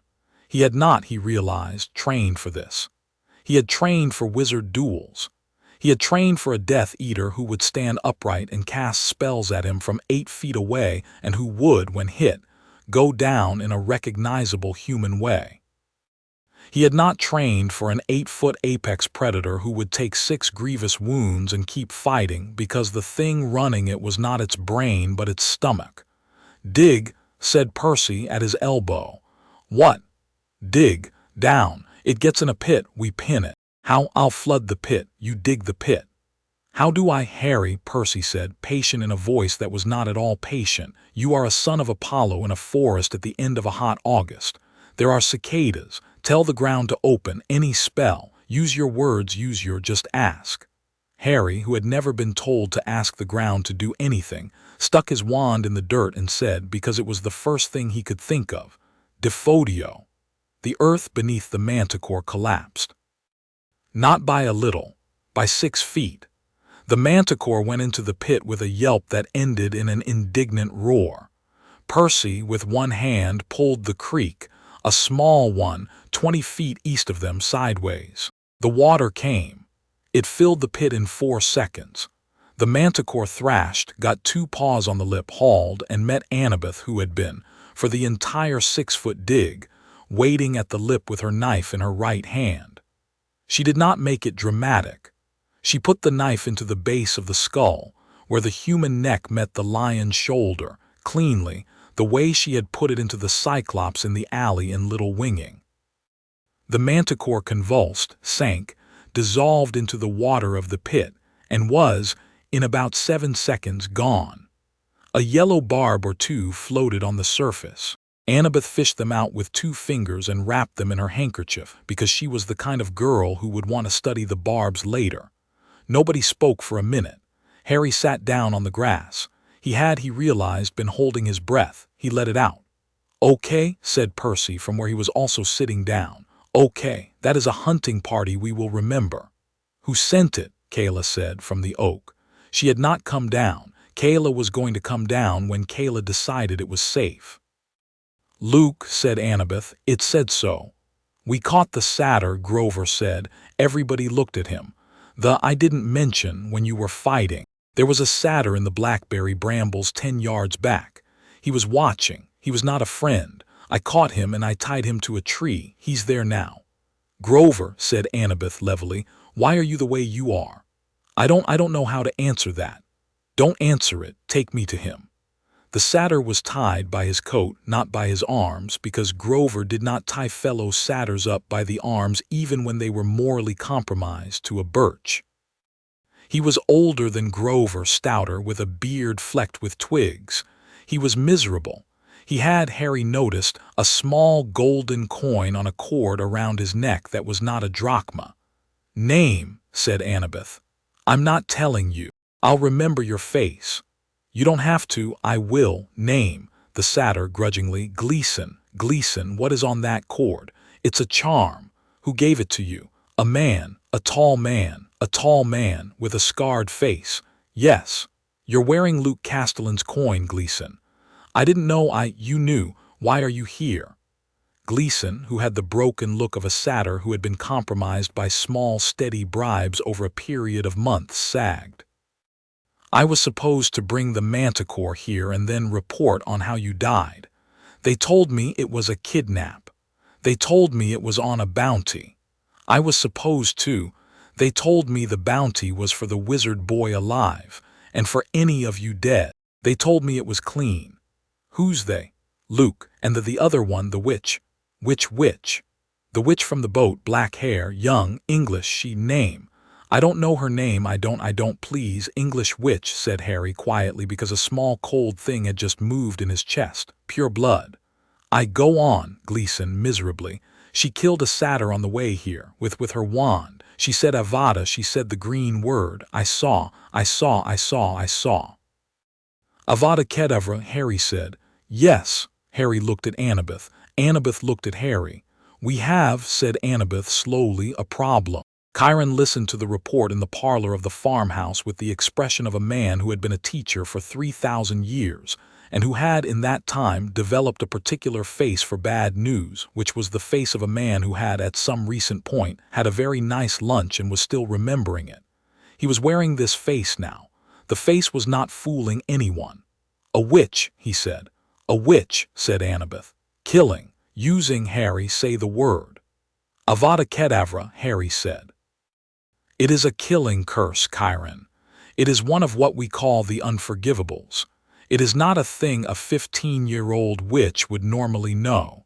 It is a thing only a Death Eater would know. A Death Eater, said Chiron. Yes. Aligned with Luke, it would appear. Aligned with the other one. Yes. Chiron said a word in ancient Greek. The parlor walls flinched. Chiron, said Annabeth, I know. You need to call I know. It's I know, Annabeth. Chiron stood up carefully, as he always stood up, because standing up was an effort in a parlor, and went to the fireplace.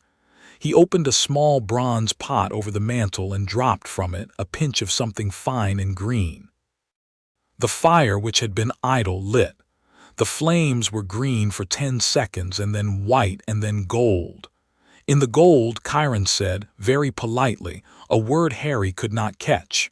An image formed. A man's face in the fire. The man had under a very old hat a long white beard, a nose that had been broken and set on a day long before Harry was born, and 2 blue eyes that looked at Harry with absolutely no expression at all, which was, Harry realized with a small internal shiver, exactly how Dumbledore looked at people he had, for reasons, stopped being able to trust with his face. Chiron, my dear friend, said Dumbledore. Albus. Have you, said Dumbledore, any news of a young man I have been looking for? I have. Is he well? He is. Is he safe? He is for now. He is also, Chiron said with the level neutrality of a diplomat, listening to this conversation, which I imagine is what you would wish. Dumbledore's blue eyes did not flick. They moved cleanly to Harry.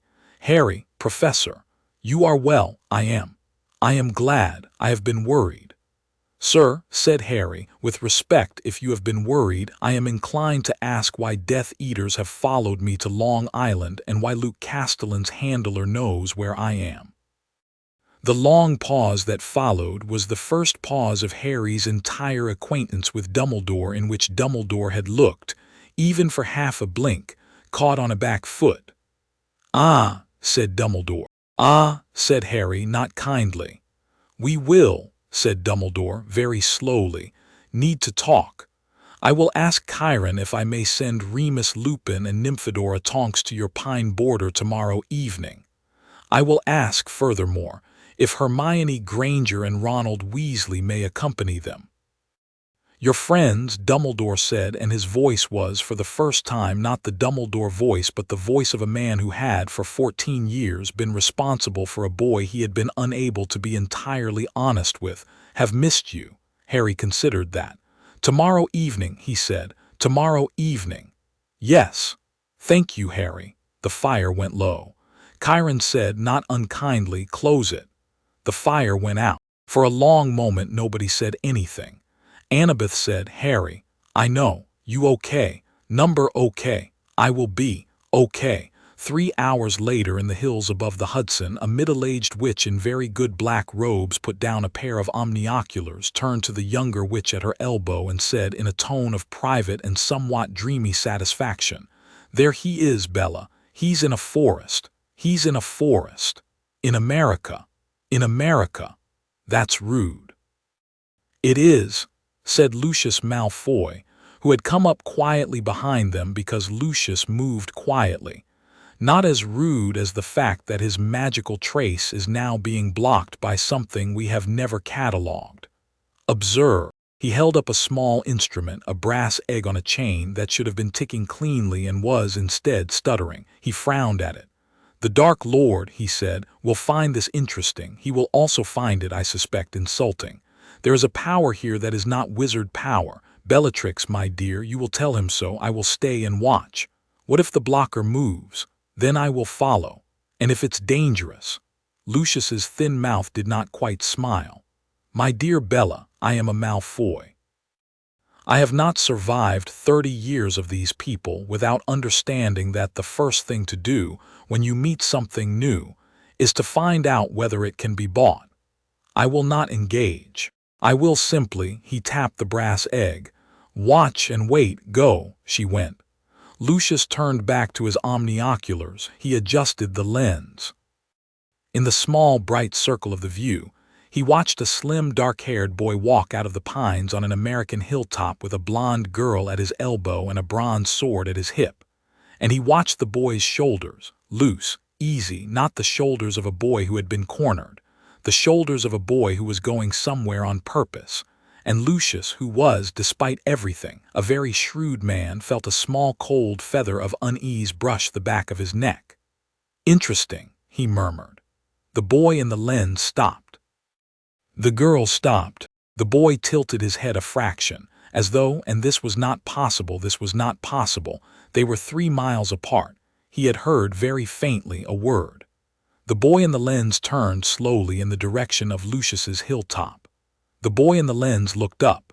Lucius Malfoy lowered his omnioculars in one very slow, very deliberate motion, and on a hilltop in upstate New York, took the first careful step back into the shadow of a tree. That night in the Apollo cabin, Harry dreamed. He did not dream of green doors. He dreamed of a throne room. It was enormous. It was lit by nothing he could see.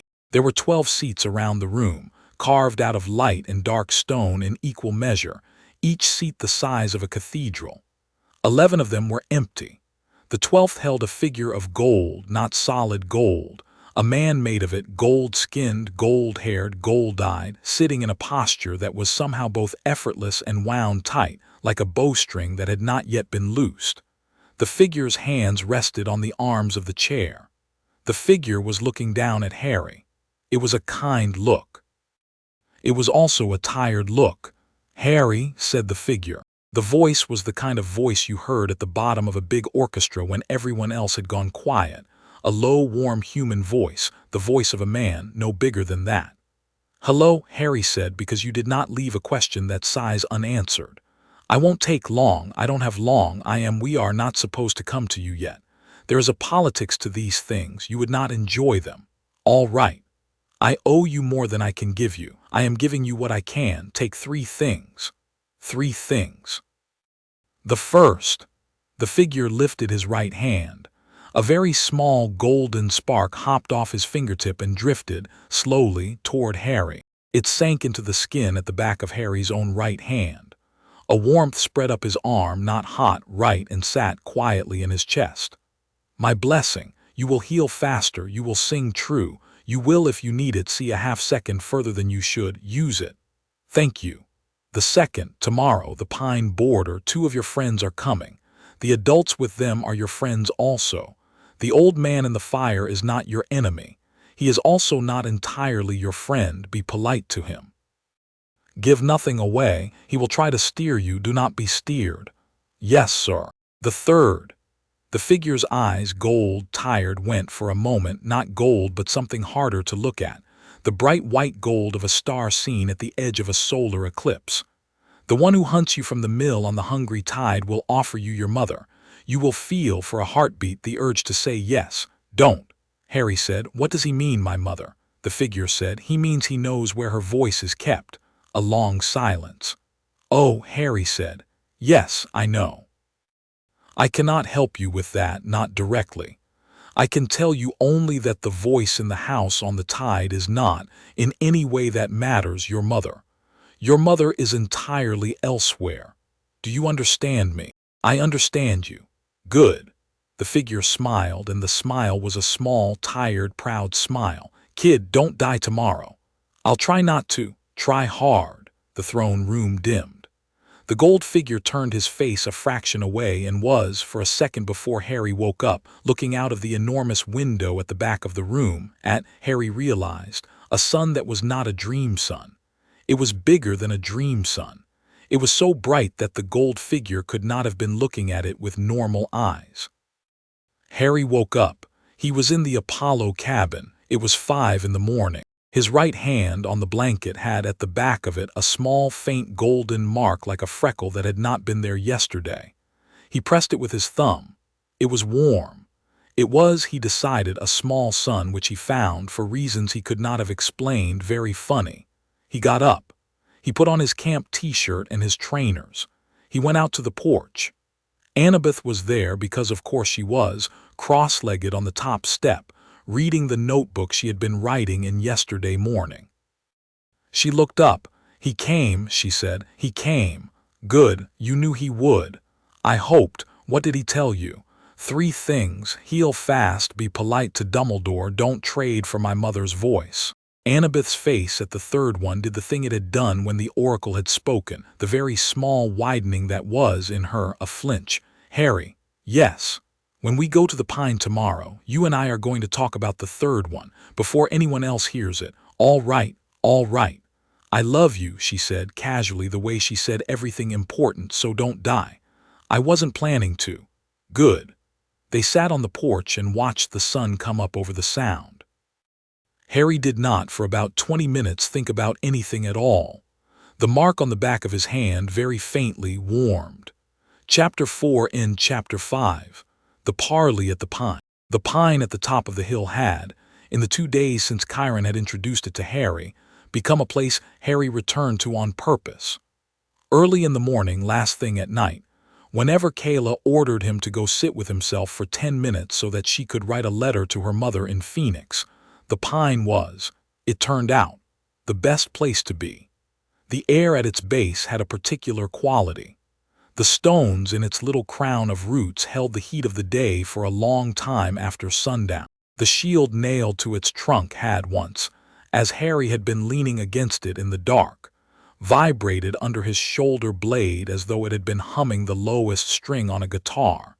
He had not turned around to see whether the girl whose name was on the tree was, in some sense, still paying attention to the perimeter, because he had assumed the answer was yes, and had not wanted to be impolite.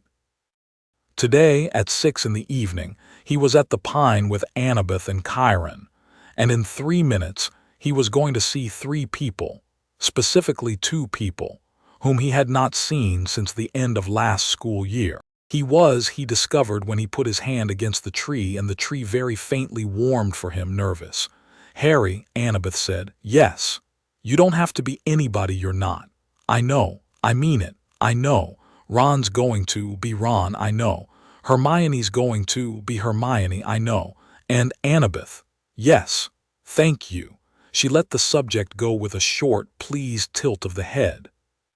She had on today, not her baseball cap and not her camp t-shirt, but a plain gray Henley and jeans, which she had told him, frankly, was the nearest she had to what Chiron called civilian neutral. Chiron was in the tweed jacket. Harry had on the camp shirt and clean jeans. Kayla had told him that morning that he should not wear the camp shirt, but Harry, after some thought, had put it on anyway, because he was now this, and he did not intend to pretend for Hermione Granger that he was not. At 2 minutes to 6, Tonks came out of the Pine. Not the tree. The space beside the tree. She came out of it as though she had stepped through a door that only she had a key to, apparition done the way properly trained aurors did it. A quiet little thump of displaced air, and then just Tonks. Her hair was orange today, a dark, rust orange to match as far as Harry could guess. Nothing in particular, and she was wearing muggle jeans and Doc Martens, and over a weird sister's t-shirt, a denim jacket that, he realized with a small, warm hit under his ribs, he had worn once for a full afternoon in the sitting room at Grimmauld Place because Sirius had asked him to try it on. Tonks saw him. Her face did a thing very briefly that Harry understood, a face's version of reaching across a table for someone's hand and then, in the last inch, deciding not to, and then she smiled the Tonks smile, bright and a little crooked and entirely hers. "Watch her, kiddo." "Hi, Tonks. You've grown. It's been 3 weeks. You've grown, if you say so." She looked past him at Annabeth, at Chiron, back at him. "You're all right then." "I'm all right." "Good, good, good." She rubbed the bridge of her nose the way she did when she was squashing something she did not want to show people, and then said brisk, "Right, Remus is coming through in 10. He's bringing the kids. Dumbledore's not coming through. Let's say he's letting Remus do it because he thinks you'll be less rude to Remus. That's a fair read." "Yeah, well, he's all right, Dumbledore.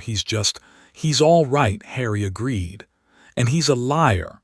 Tonks blinked, recovered, grinned a small private there he is grin. "Yeah," she said. "Fair, yeah." She stepped to the side to make room. Chiron and Annabeth did not move. Harry did not move. The air beside the pine wavered. 3 more people came out of it. Remus was thinner than he had been in June. His shirt was patched neatly on one elbow, Remus's own small patient stitching. Harry would know it anywhere, and his hair had a shock more gray in it than last month. His eyes did what Tonks's eyes had done, the brief reach and withdraw, and then Remus smiled his tired, clean smile and said, "Hello, Harry," in the voice Harry had once 2 years ago told Hermione he wanted to learn to speak in, the voice of a man who knew you and was waiting to be asked. "Hi, Professor." "Remus." "Remus." Behind Remus, Hermione had come out first. She had her hair in a knot at the back of her neck. She was in a gray jumper and the kind of sensible trainers that had once driven Lavender Brown into a 2-day sulk. She was looking past Remus's shoulder with the specific, sharp, appraising face she used when she was looking at a thing she intended to understand before she let it see her not understand it. The face lasted about 1 second. Then she saw him. The face fell off. "Harry." "Hi, Hermione." She was across the ground before Harry had seen her decide to run. She hit him the way she had hit him outside the Hogwarts infirmary last year when they'd thought he was dead for 3 minutes, arms around his shoulders, forehead against his collarbone, shaking, and he hugged her back because she was Hermione, and because he had between then and now crossed an ocean and become something he was not before, and this was a thing that had not changed. "You're all right," she said, muffled. "I'm all right." "You're all right." "Yes. I was going to be furious with you."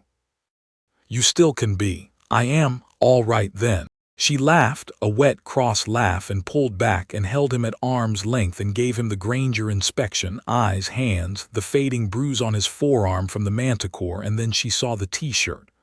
"Oh," she said. "Yes." "Oh, Harry." "Yes." She opened her mouth to ask 12 questions, closed it, opened it to ask one, closed it, opened it to ask a different one, and then Ron arrived. Ron had come out of the pine last, behind Remus, because he had been, Harry knew at once from the set of his shoulders, bracing himself for the possibility that the person on the other side would not, entirely, still be Harry. Ron had been worrying about this for 3 weeks.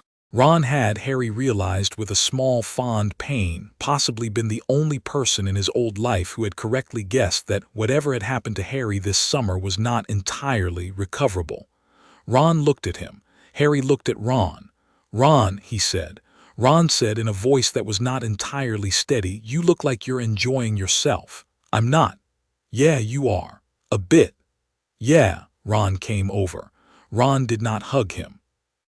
Ron punched his shoulder not hard, a knuckles-in ritual knock, and said, all right, good, sorry, don't. Harry, don't, you didn't pick this. Number, then don't. All right. Ron looked past him at Annabeth, who had been standing a respectful 4 paces off for the entire reunion. Ron said, I've been told, in the tone he used when his mother had given him a list, that your name is Annabeth and that you rescued our git from a Dementor. I'm Ron. Annabeth. I'm told you did the rescuing by running at a Dementor with a knife. Yes. That's mental. Yes. Respect. Thank you. Hermione was staring at Annabeth with that same appraising face, the Granger inspection, but applied to a stranger she had not yet decided to befriend. Annabeth, Harry noted with private amusement, was doing the same thing back. 2 sharp girls sizing each other up. Harry could have watched it for an hour. He did not have an hour. Chiron, he said, turning. This is Ron, Hermione, Remus, Tonks. Everybody, this is Chiron. Chiron bowed his long horsebow and said, with the particular grave courtesy he had brought out for Harry on the first afternoon, Be welcome on this hill. You are in, I fear, a place where Greek manners apply. You have my word that in the next hour nothing will harm you here, and my apology that the next hour will, nonetheless, be a difficult one. Remus bowed back. He had, Harry saw, bowed at exactly the correct angle. Remus had studied, during the flight over, something on Greek protocol. Remus had, Harry realized, been preparing. Annabeth caught Harry's eye. Her small smile said, Good friends. Shall we walk? Chiron said. He walked them not into the camp, but along the ridge that ran above it, because he had said, carefully, that the camp proper was off-limits to visitors who had not been vetted, that the cabins would not let them in. The strawberry fields would not let them smell. The Pegasi would spook. But that the ridge had a good view of the valley below and a comfortable stretch of grass at the end for sitting on. And that this was as much of Camp Half-Blood as they would be allowed today. The view was worth the walk. It was also a small, elegant piece of control by Chiron. He had put the camp at a polite distance below the visitors, which meant Hermione, looking down into it, had to take it all in at once without being allowed to wander. Oh, she said softly at the first turn of the ridge. Oh, goodness. I know, Harry said. Those cabins. I know. Is that the lava wall? Yes. That is a terrible health and safety. It is the single worst health and safety. Harry. Yes. Are those horses with wings? Pegasi. Yes, that chestnut one's pork pie. She likes me. She's 90% of the reason I'm not more upset. Harry. Yes, Hermione. I want a Pegasus. Later, they walked. Remus and Tonks fell back to speak to Chiron about. Harry didn't catch all of it. Wards, roots, legal status, whether the ministry could reach Harry while the mist held. Chiron spoke in short, precise sentences. Remus responded in short, precise sentences. Tonks at intervals said something profane. Harry let them talk. He walked with Hermione and Ron. Right, Hermione said with the brisk focus she always put on after a shock. Brief me. Start with Hermione. The claim. The claim first. Chiron wrote to Dumbledore that you had been claimed, and Dumbledore, very politely, would not tell us by whom. Apollo. Yes. Greek Apollo. Yes. As in sun, as in medicine, as in Harry. Hermione. That is a Greek god. That is your father. Yes. That is your biological father. Yes. Then what is James Potter? My dad, Harry said firmly, because he had rehearsed this sentence for 2 days specifically in case she asked it. She looked at him for a long second. Then she nodded once, a small Hermione nod, the one she used when a line had been drawn, and she accepted where it was. All right. Hermione. Yes. Don't ask me if I'm still me. I wasn't. You were going to. Yes. The answer is yes. All right.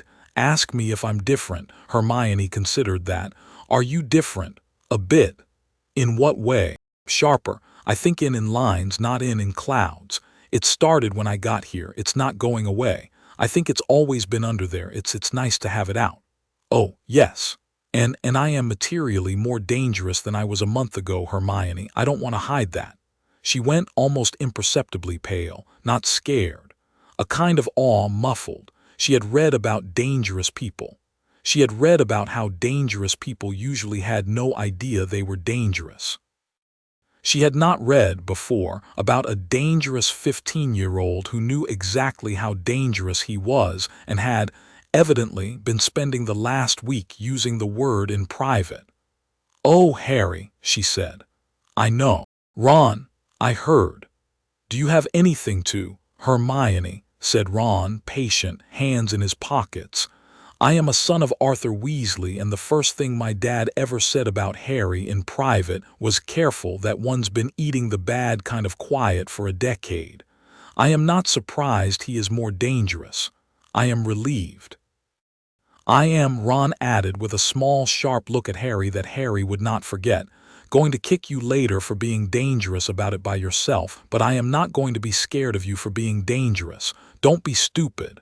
Hermione stared at him. "Your father said that about Harry." "He did. Arthur Weasley." "Yes. Arthur Weasley who—" "Yes. Oh, I have always underestimated Mr. Weasley." Harry laughed. Because he had not expected to laugh on this walk, the laugh came out clean, and because he had not laughed this way, this full, since the Dementor, the laugh hurt, and because it hurt he let it. "Come on," he said, turning. "I'll show you the forge." The forge was the one part of the camp below the ridge that Chiron allowed them down into, because the forge was outside the main cabin ring, and because Beckendorf, the head of Hephaestus' cabin, had offered, when Chiron had asked, to show the visitors one piece of craftsmanship. Beckendorf was enormous. He had the kind of hands that made a hammer look reasonable. He had, that afternoon, finished a pair of arm guards for Harry, matte bronze, very light, engraved at the forearm with a tiny sun-end lyre, and he handed them to Harry in front of Hermione and Ron with a short nod and a "for the Apollo kid," and Hermione, who had not been prepared for the sheer quiet beauty of the engraving, made a small involuntary noise. "Oh," she said. "Yeah," said Beckendorf, pleased. "Try them on." Harry tried them on. They fit. Of course they fit. "Beautiful work," Remus said, quiet from behind them. "Thank you, sir. Are there, I don't want to be rude, are there blueprints you share?" "Nothing wizards can use," Beckendorf said courteously. "Celestial bronze is keyed to our blood. Steel is steel for you, and you know your way. Fair." But Beckendorf gestured at the engraving, the binding pattern there, the one under the sun. "You can use that for ward knots. It's Daedalian. I can copy it for you."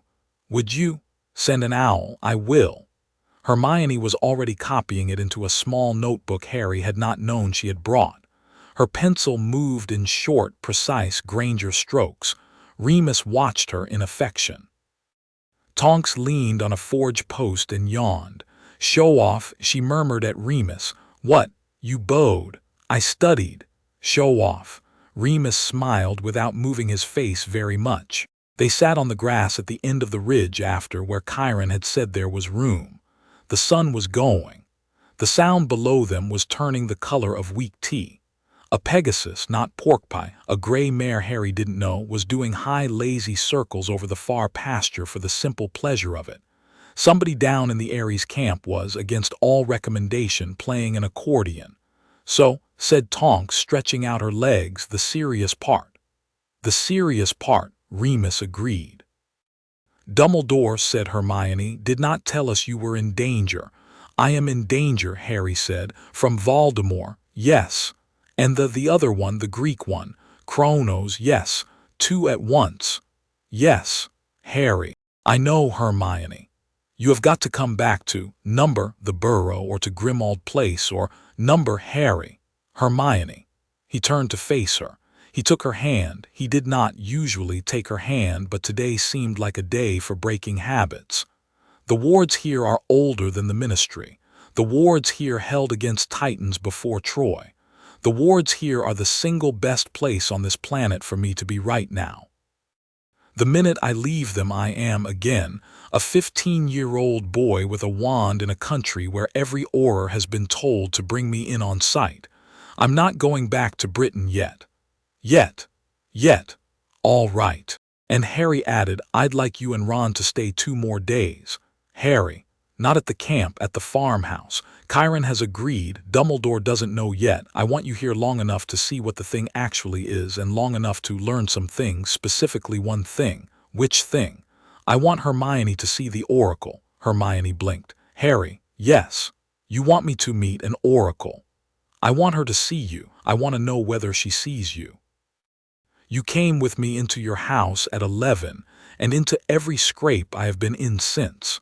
I want to know whether you are, at all, in the stanza she gave me. I want to know whether you and Ron, specifically, belong in it, before anything else happens." Hermione opened her mouth, closed it, opened it, closed it. "Yes," she said, "yes, yes, please. Ron, yeah, I'll stay. You haven't asked anything about the Oracle." "I do not," Harry said. Ron flatly, "want to know about the Oracle until I am standing in front of the Oracle because my whole life has been made worse by knowing things in advance." "Fair." "Yeah," Remus quietly, "Dumbledore will not be pleased." "Dumbledore," Harry said, "will have to cope." They were walking back along the ridge when the first of the things that were not supposed to happen happened. The air above the camp moved the wrong way. It was a small, specific wrongness. Harry felt it in the bones behind his ears. He stopped. Annabeth, 3 paces ahead, stopped at the same exact moment. She had felt it too, faster than he had. Chiron behind them was already turning. "What?" Ron started. "Quiet," Harry said. "I was just—" "Ron, quiet." The wrongness, Harry realized, was a hole, not a big one. Somewhere in the northeast arc of the border ward, about a quarter of a mile below them, something the exact size of a person had just gone through the mist that kept the camp off every map in the world. And the wards had, he felt them do it, allowed it, which meant whatever had gone through was camouflaged in a shape the wards accepted. A camper. A satyr. Something that smelled to the wards like a friend.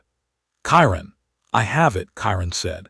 He was already moving faster than a centaur should move down the ridge path toward the camp. "Annabeth, stay with Harry. Do not engage. Remus, Tonks, stay with him. Harry, stay. Do you hear me? Stay." Below them, at the distant edge of the valley, there was a very small scream. Then a second one. Then Harry's whole spine went cold, the sound of Kayla Knowles screaming his name. "Kayla," Harry said, and started running. Harry, no, he ran. Annabeth ran with him. Ron ran because Ron ran when Harry ran. Hermione ran because Hermione ran when both of them ran. Remus and Tonks ran because they were order and they did not need to be told. They hit the camp below at the end of the ridge path, where it met the outer strawberry field, and Harry saw, 200 yards off, a figure in a Camp Half-Blood t-shirt hauling a smaller figure in another Camp Half-Blood t-shirt into a patch of what looked, in the late sun, like wavering air. The wavering air was a seam someone had cut in the mist, which should not have been possible from the inside, and had therefore not been cut from the inside, but kept open from the inside by somebody wearing a camper's face. The seam closed around the 2 figures. They were gone. Harry came to a stop 10 yards from where the seam had been. The air there was cold. His breath for a second made white. "Kayla," he said to no one. Annabeth arrived beside him. Her face had done the flinch, the gray-eyed flinch, and was now in a calm that was worse than panic, assembling a plan. "Luke," she said evenly. "Luke. He's used the other opening. She saw him. She must have to have screamed your name. She was buying us the second we heard. She did it on purpose. She's a tactician, Harry. She's a tactician." Harry was breathing slow. It was the Apollo blessing breath, the half-second further, and he was, in that half-second, already reading the letter that was going to be delivered to him in about 4 minutes, because he could feel the scar on his arm that was the thread of the boy he had once been pulling faintly, from a direction that was not Voldemort. He could feel, new, strange, inarguable, the pull of another line, a new line that had been laid between him and Luke Castellan without his consent at some point in the last 3 days. A recruiter's line. He put his hand on it. He pulled once experimentally. On the other end of the line a man laughed. "Harry," Luke said inside his head, clean and conversational and friendly. "Harry, very good, I knew you'd feel that. We will make a demigod of you yet. Now, listen." Harry quietly out loud, "Everyone, he's in my head, don't speak." They didn't speak. "Trade," Luke said, "you for her. A ruined mill at the mouth of the hungry tide. That's a stream on the south shore, Annabeth knows it. Tonight, moonrise, alone, you know the drill. No friends, no centaurs, no wand. Well, fine, the wand. I'll allow the wand, I'm a sporting man. Come, and we'll talk, and you'll leave with Kayla. And all of this will have been a very unpleasant evening we all learned from. Don't come, and Kayla learns what the manticore learned. Silence in his head. Then softer, the real hook. I know about your mother, Harry. I know what he has of her, and I know where it is. He doesn't know I know. Come, and I will tell you. Come, and you walk out with your sister and with her. Yes or number?" Harry slowly out loud. "Annabeth." "Yes." "Hermione, Ron, Remus, Tonks, listen to me." "Yes." "He is offering me my mother." A small, full silence. "Not my mum," Harry said, because he had to say it to himself more than to them. "Not her. Her voice," he said, "some trinket, some echo, I don't know. He says my father has it. He doesn't, my father." He stopped. He breathed. He started again. "My father gave me a warning about this last night. My father told me not to say yes. I'm not saying yes. He is using her as bait. He is going to offer me more bait when I arrive. I am going to walk in knowing what the bait is. I am going to walk out with Kayla, and I am going to ruin his very nice evening." Annabeth said, "You are not going alone." "I am not going alone," Harry agreed. "I am going looking like I'm alone. There is a difference, Hermione." "Yes." "You brought the coin." Hermione's eyes widened. "I brought the coin. You protean charmed it." "Yes." "Good, you can track me with it. You and Tonks take my position every 30 seconds. If I stop transmitting, you come.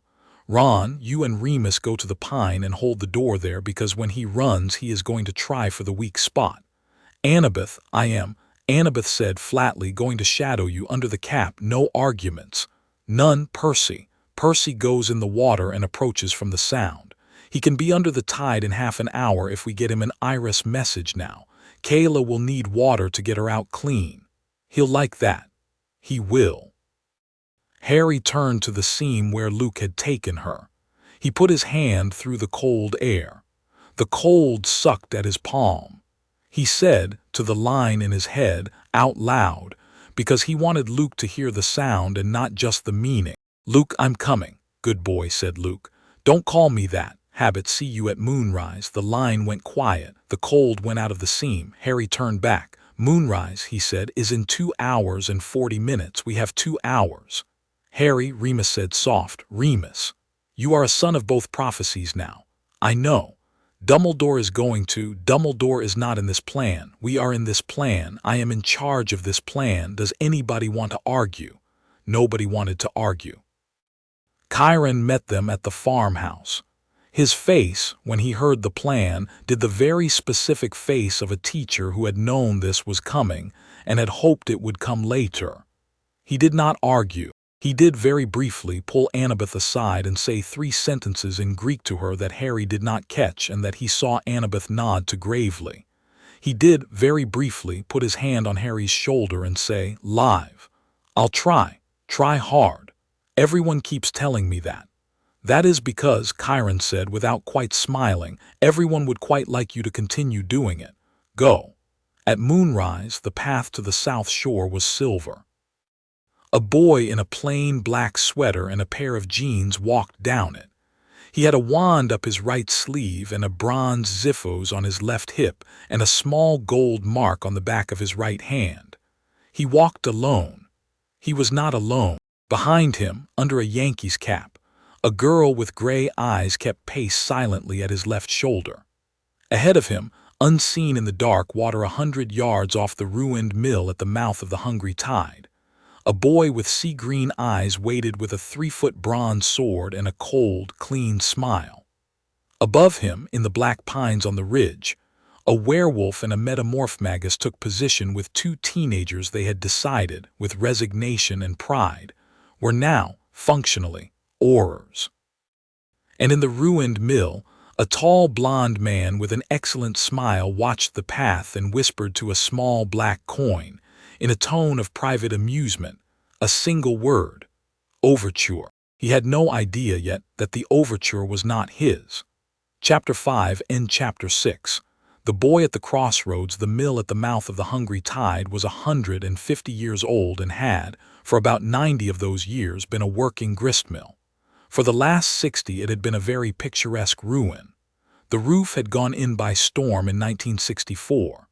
The wheel had rotted off its axle in 1978. The walls, flint and mortar, Long Island flint, the good kind, had stayed. At high tide the water came up through a cut in the rear wall and ran under the floor and down, through a 12-foot sluice, into a tidal pool that opened, at the far end, onto the Sound. The pool was called the Hungry Tide because it took its depth from the moon in a way other pools did not. It was, by turns in a single hour, shallow enough to walk and deep enough to drown in. Annabeth had told Harry all of this on the walk down from the farmhouse in the cool, clipped voice she used when she was briefing a field team, and was trying very hard not to let her hands shake. He had listened to every word. He had, while she spoke, been running the mill in his head, not the mill she was describing, but the tactical mill. The doorways, the sightlines, the angle of the sluice, the distance from the collapsed north wall to the south wall, the reach of a Death Eater's stupefy against the reach of a Greek arrow, the fact that the water in the pool when the moon was up would be doing what water did, which was be, from Percy's point of view, friendly. He was frightened. He was not, for the first time in a year, overwhelmed. He had felt on the way down the gold mark on the back of his hand warm a little, and he had understood that his father had, somewhere, noticed he was walking into a room and was paying attention. He had not felt it as a permission. He had felt it as a hand on his shoulder, a small hand, a tired one, an offered one. He had taken it. At the last bend before the mill he stopped.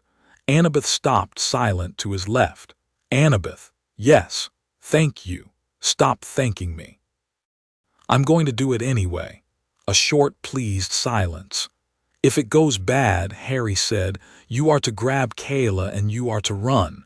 You do not come for me. You do not double back. Percy pulls you into the water. You go home. Harry, I mean it. Harry, Annabeth said, quiet in the way that meant she was not going to argue and was also not going to agree, don't make me lie to you. He laughed, a small hurt laugh, and nodded. He did not look to his left at the cap-shaped emptiness where she stood. He lifted his chin. He walked forward. The mill door was open. Inside, a lantern was lit, not an old one, a modern battery lantern set on the flagstones in the middle of the floor, the circle of its light yellow and domestic. Around the circle, Luke, sitting on a half-fallen millstone, one leg up, with the lean-back composure of a man who intended in this room to be the host. To his right, standing, a slim witch in black robes with a silver snake pin at her throat, young, not older than 20, whose face Harry did not know but whose eyes were the exact pale blue-gray that lived in the black family tapestry at Grimmauld on the branch next to Sirius's. A cousin of Sirius's, Harry thought, that he had never met. A defector, clearly, of some political persuasion he could guess. Behind her, lining the back wall, two tall, thin women with red lipstick and one bronze hoof each. Impulsi, Harry thought, from Kayla's nervous briefing on the walk, whose eyes were on him the way eyes were on hot buttered bread. To Luke's left, half-lit, a man in a Death Eater hood with Bellatrix narrow shoulders and a wand leaned casual against his thigh. Behind the Death Eater another, two Death Eaters. Harry catalogued them. The first had the small silver buckle of a Malfoy boot under the hood, not Lucius, too short, a cousin perhaps or a servant. The second was broad and had no jewelry at all, which was, to Harry, a worse sign. And at the far end of the circle of light, seated on an overturned milk can, arms tied behind her back and mouth gagged with a strip of black cloth, was Kayla. Her eyes found Harry's. They were furious. Harry gave her, with the smallest possible movement of his head, the micronod they had rehearsed on their first morning of archery together. "Stay still, I see you, I'm working." She returned it with a blink. Kayla was 12, Kayla was fine. "Harry," Luke said, warm. "Luke, right on time. You said moonrise, and yet some people are flexible about moonrise. Not me." "No," Luke said, "not you. Do you know?" He stood up slowly, lazily, as though he had all the time in the world. "What I like about you, tell me. You are precise. You have been since the minute you arrived. You do not fidget. You do not swing your arms when you walk. You do not waste motion. Every boy I have ever recruited moves like a boy. You move like a violinist. Do you know who else moves like a violinist? Enlighten me. Your father, your real one. My dad's dead. Careful, Luke, without breaking stride. Apollo, Harry. Apollo moves like a violinist. I have seen him once. It was at a party on Olympus I should not have been allowed into. He was, you are, you have his hands. You're stalling. I am assembling. Do it faster." Luke laughed. It was the same laugh he had used in the arena on Harry's first day. The same excellent laugh that Harry had mistrusted then, and that Harry mistrusted more now. It filled the mill for a second in a way Harry knew by pitch was charm magic, not wizard magic, something older, a glamour keyed to the human impulse to like a good laugh and trust the laugher. Harry did not like it. Harry did not trust him. "Let me," Luke said, "make you an offer. Then if you say no, we talk about Kayla. Go. First, you come with us, not to serve him. To be hosted by him, in a tower in Northern California the gods have, in 3,000 years, never paid attention to, where you will be, Harry, safe. You will study what you want to study. You will train.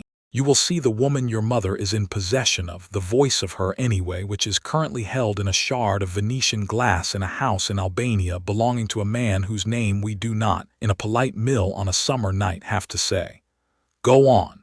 Second, we deliver to you alive the Death Eater who killed Cedric Diggory. We hand him to you on a Thursday.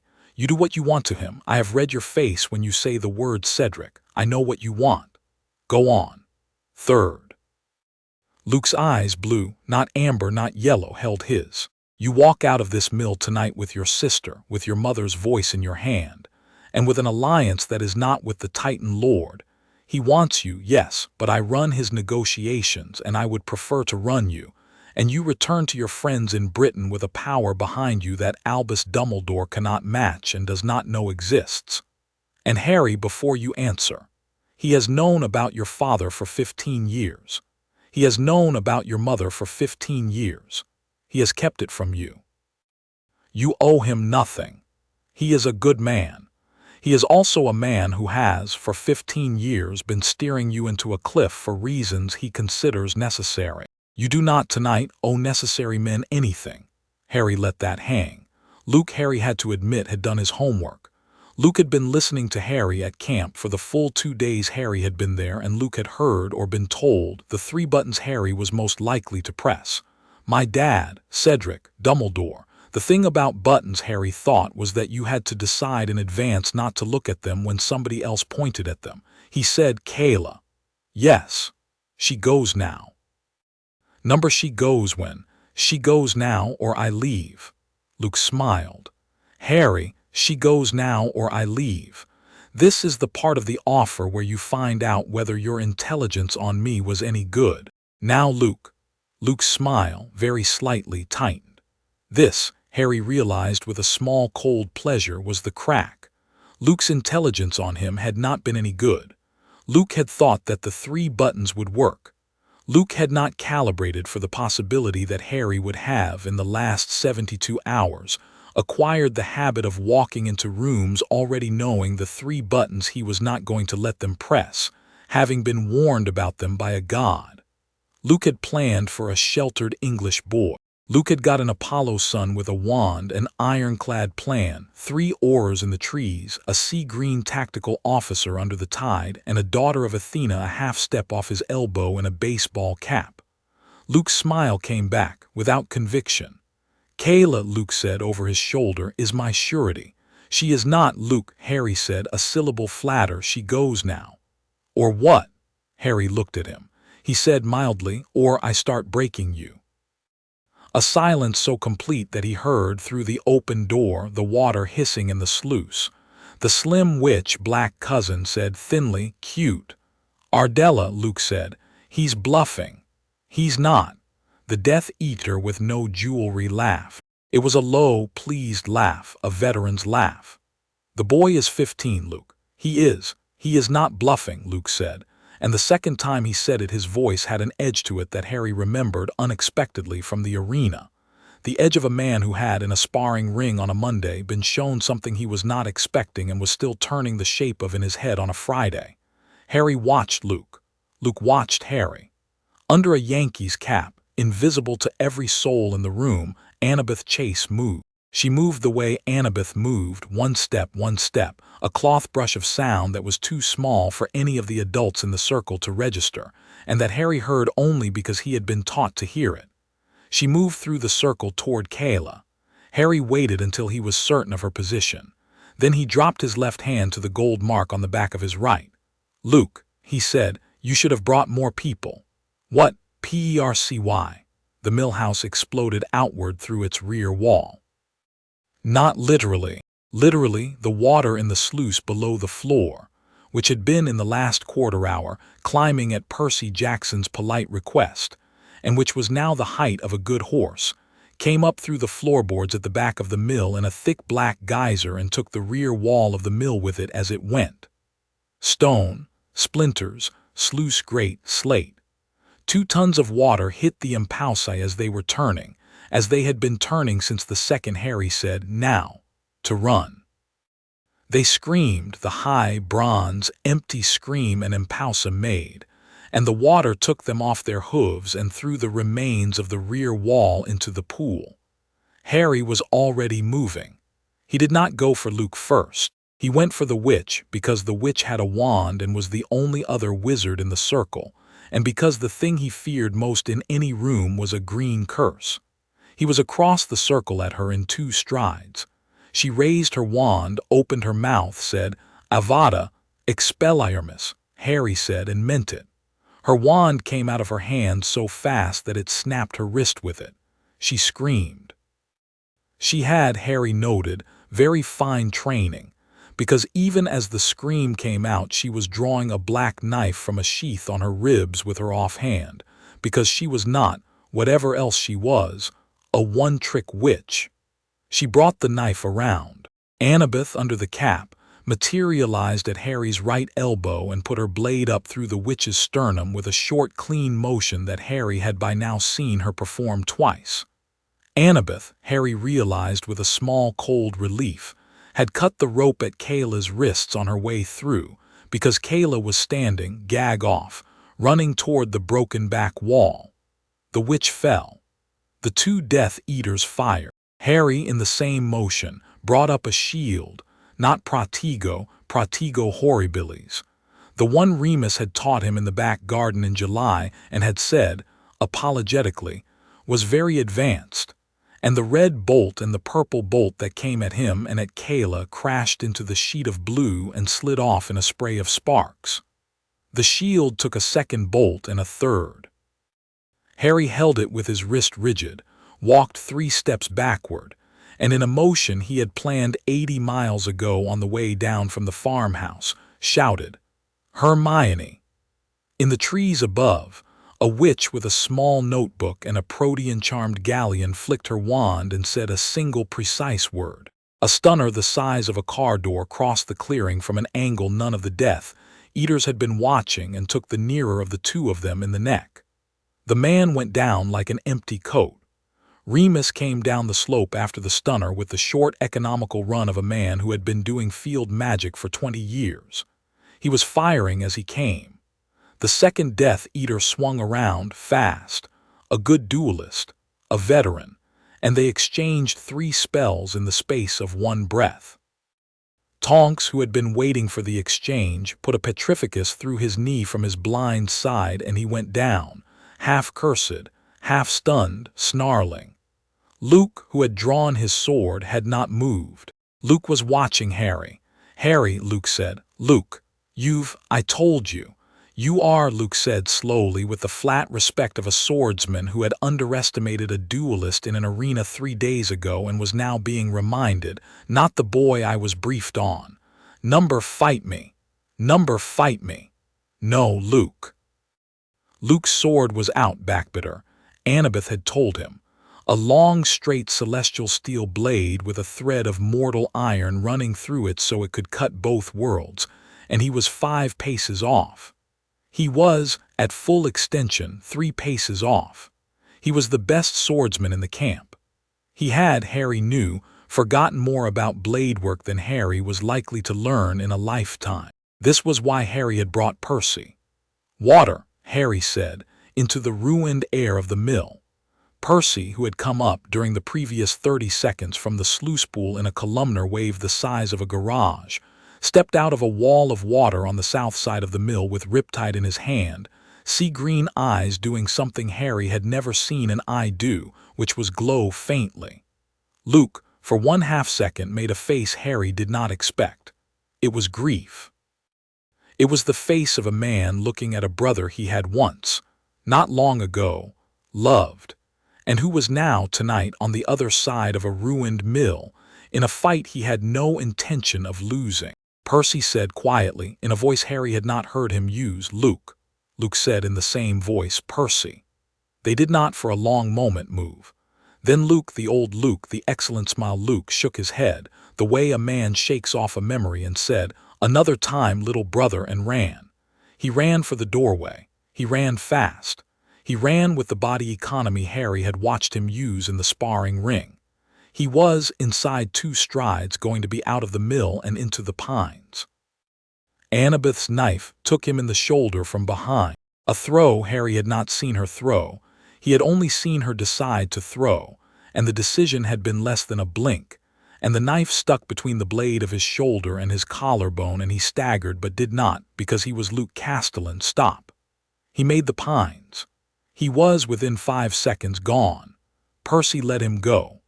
Percy, Harry realized looking at Percy's face, had been prepared in all versions of this plan to let Luke go. Percy had his own relationship with Luke. Percy had his own timeline for it. The second Death Eater, the one still conscious, had, in the last 10 seconds, while all of their attention was on Luke, rolled, limped, and apparated.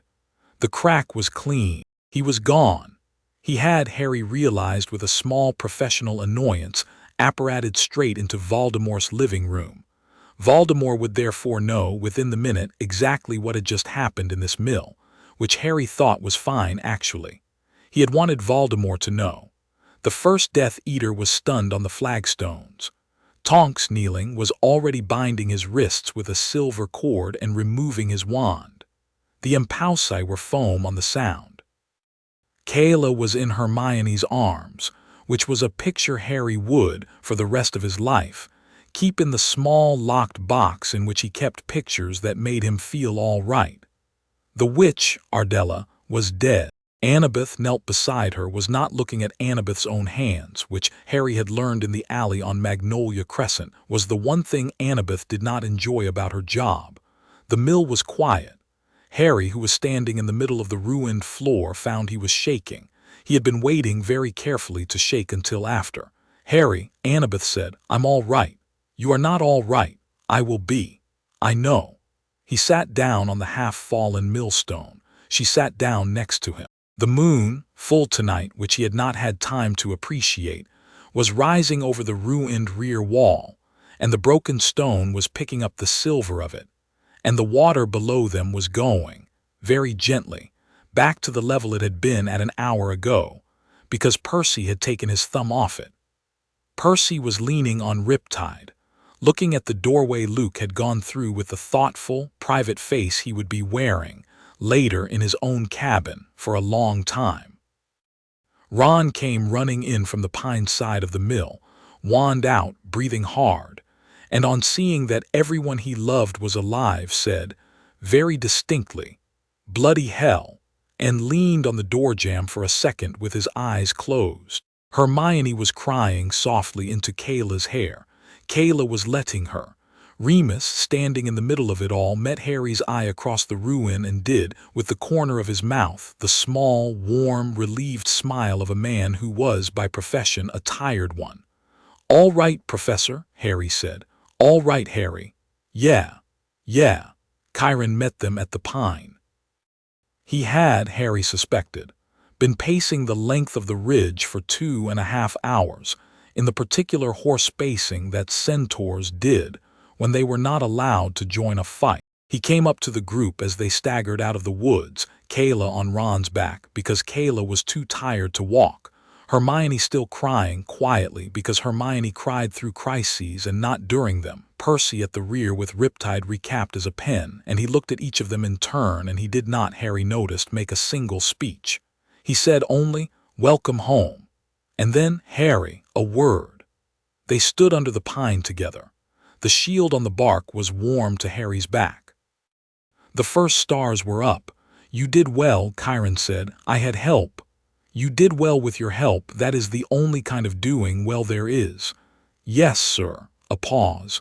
"Your father," Chiron said. "Yes. He came last night." "He did.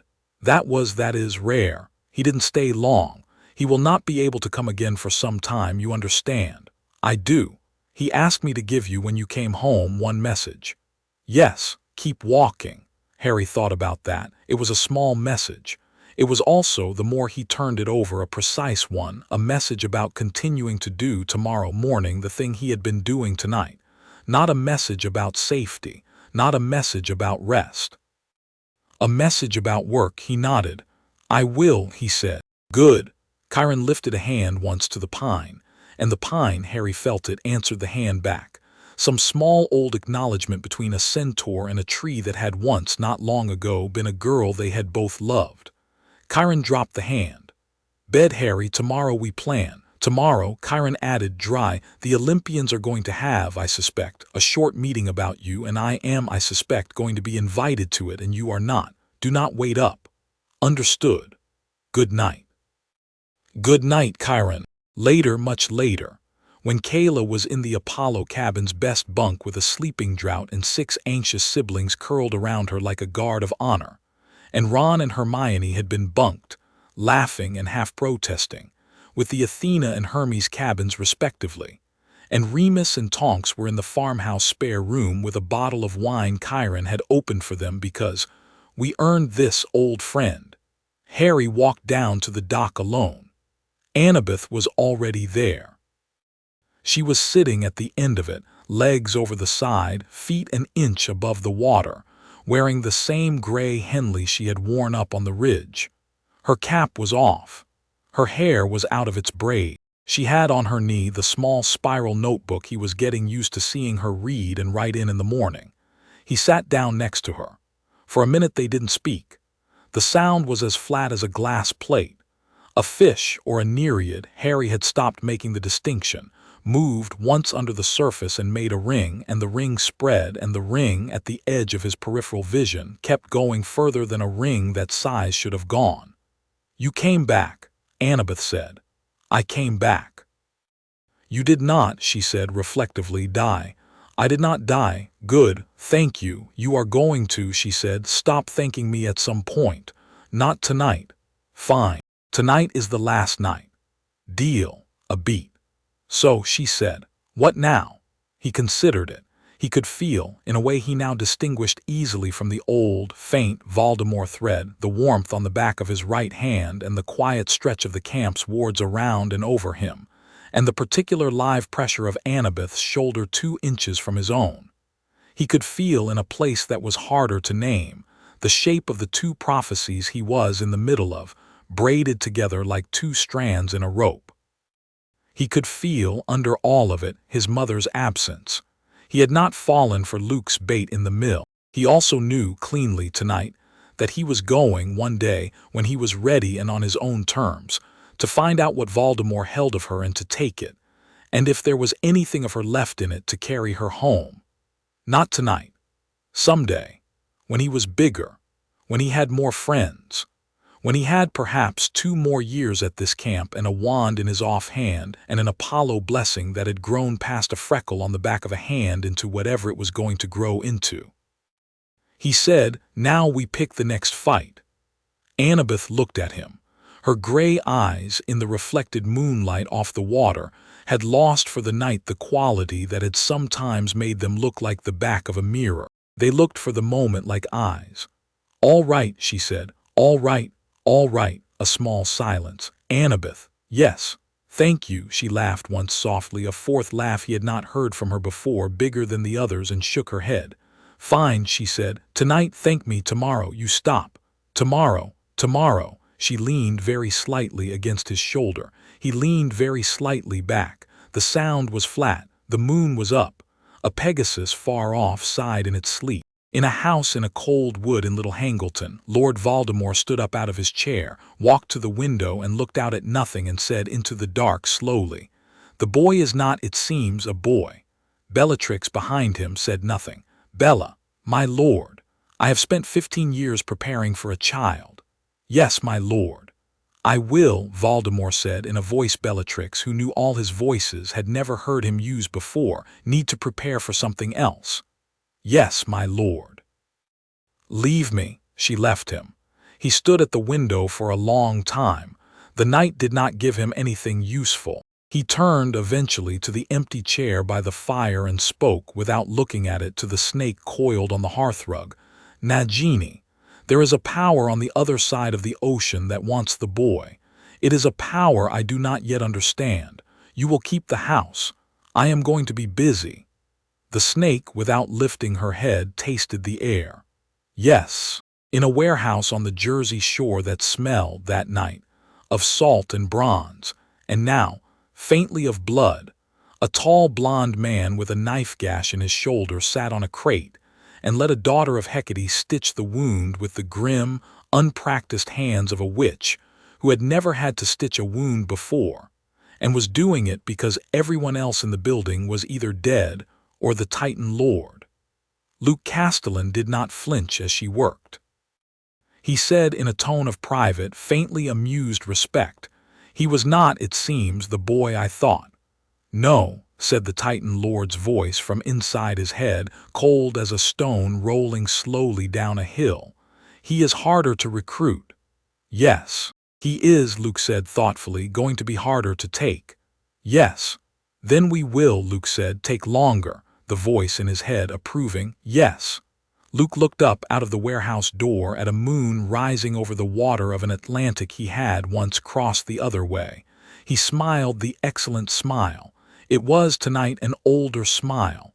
It was also still a dangerous one. "Patience," he said.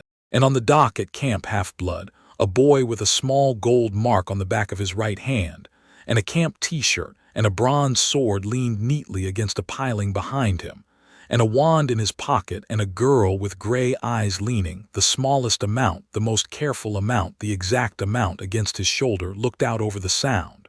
The moon came up the rest of the way. "We pick the next fight," Harry said again, softly to himself. "We pick the next fight," Annabeth agreed. Somewhere far above the Atlantic, a god with gold eyes closed them briefly. In what Harry would not have been able to see from the dock was a smile. Chapter 6 End.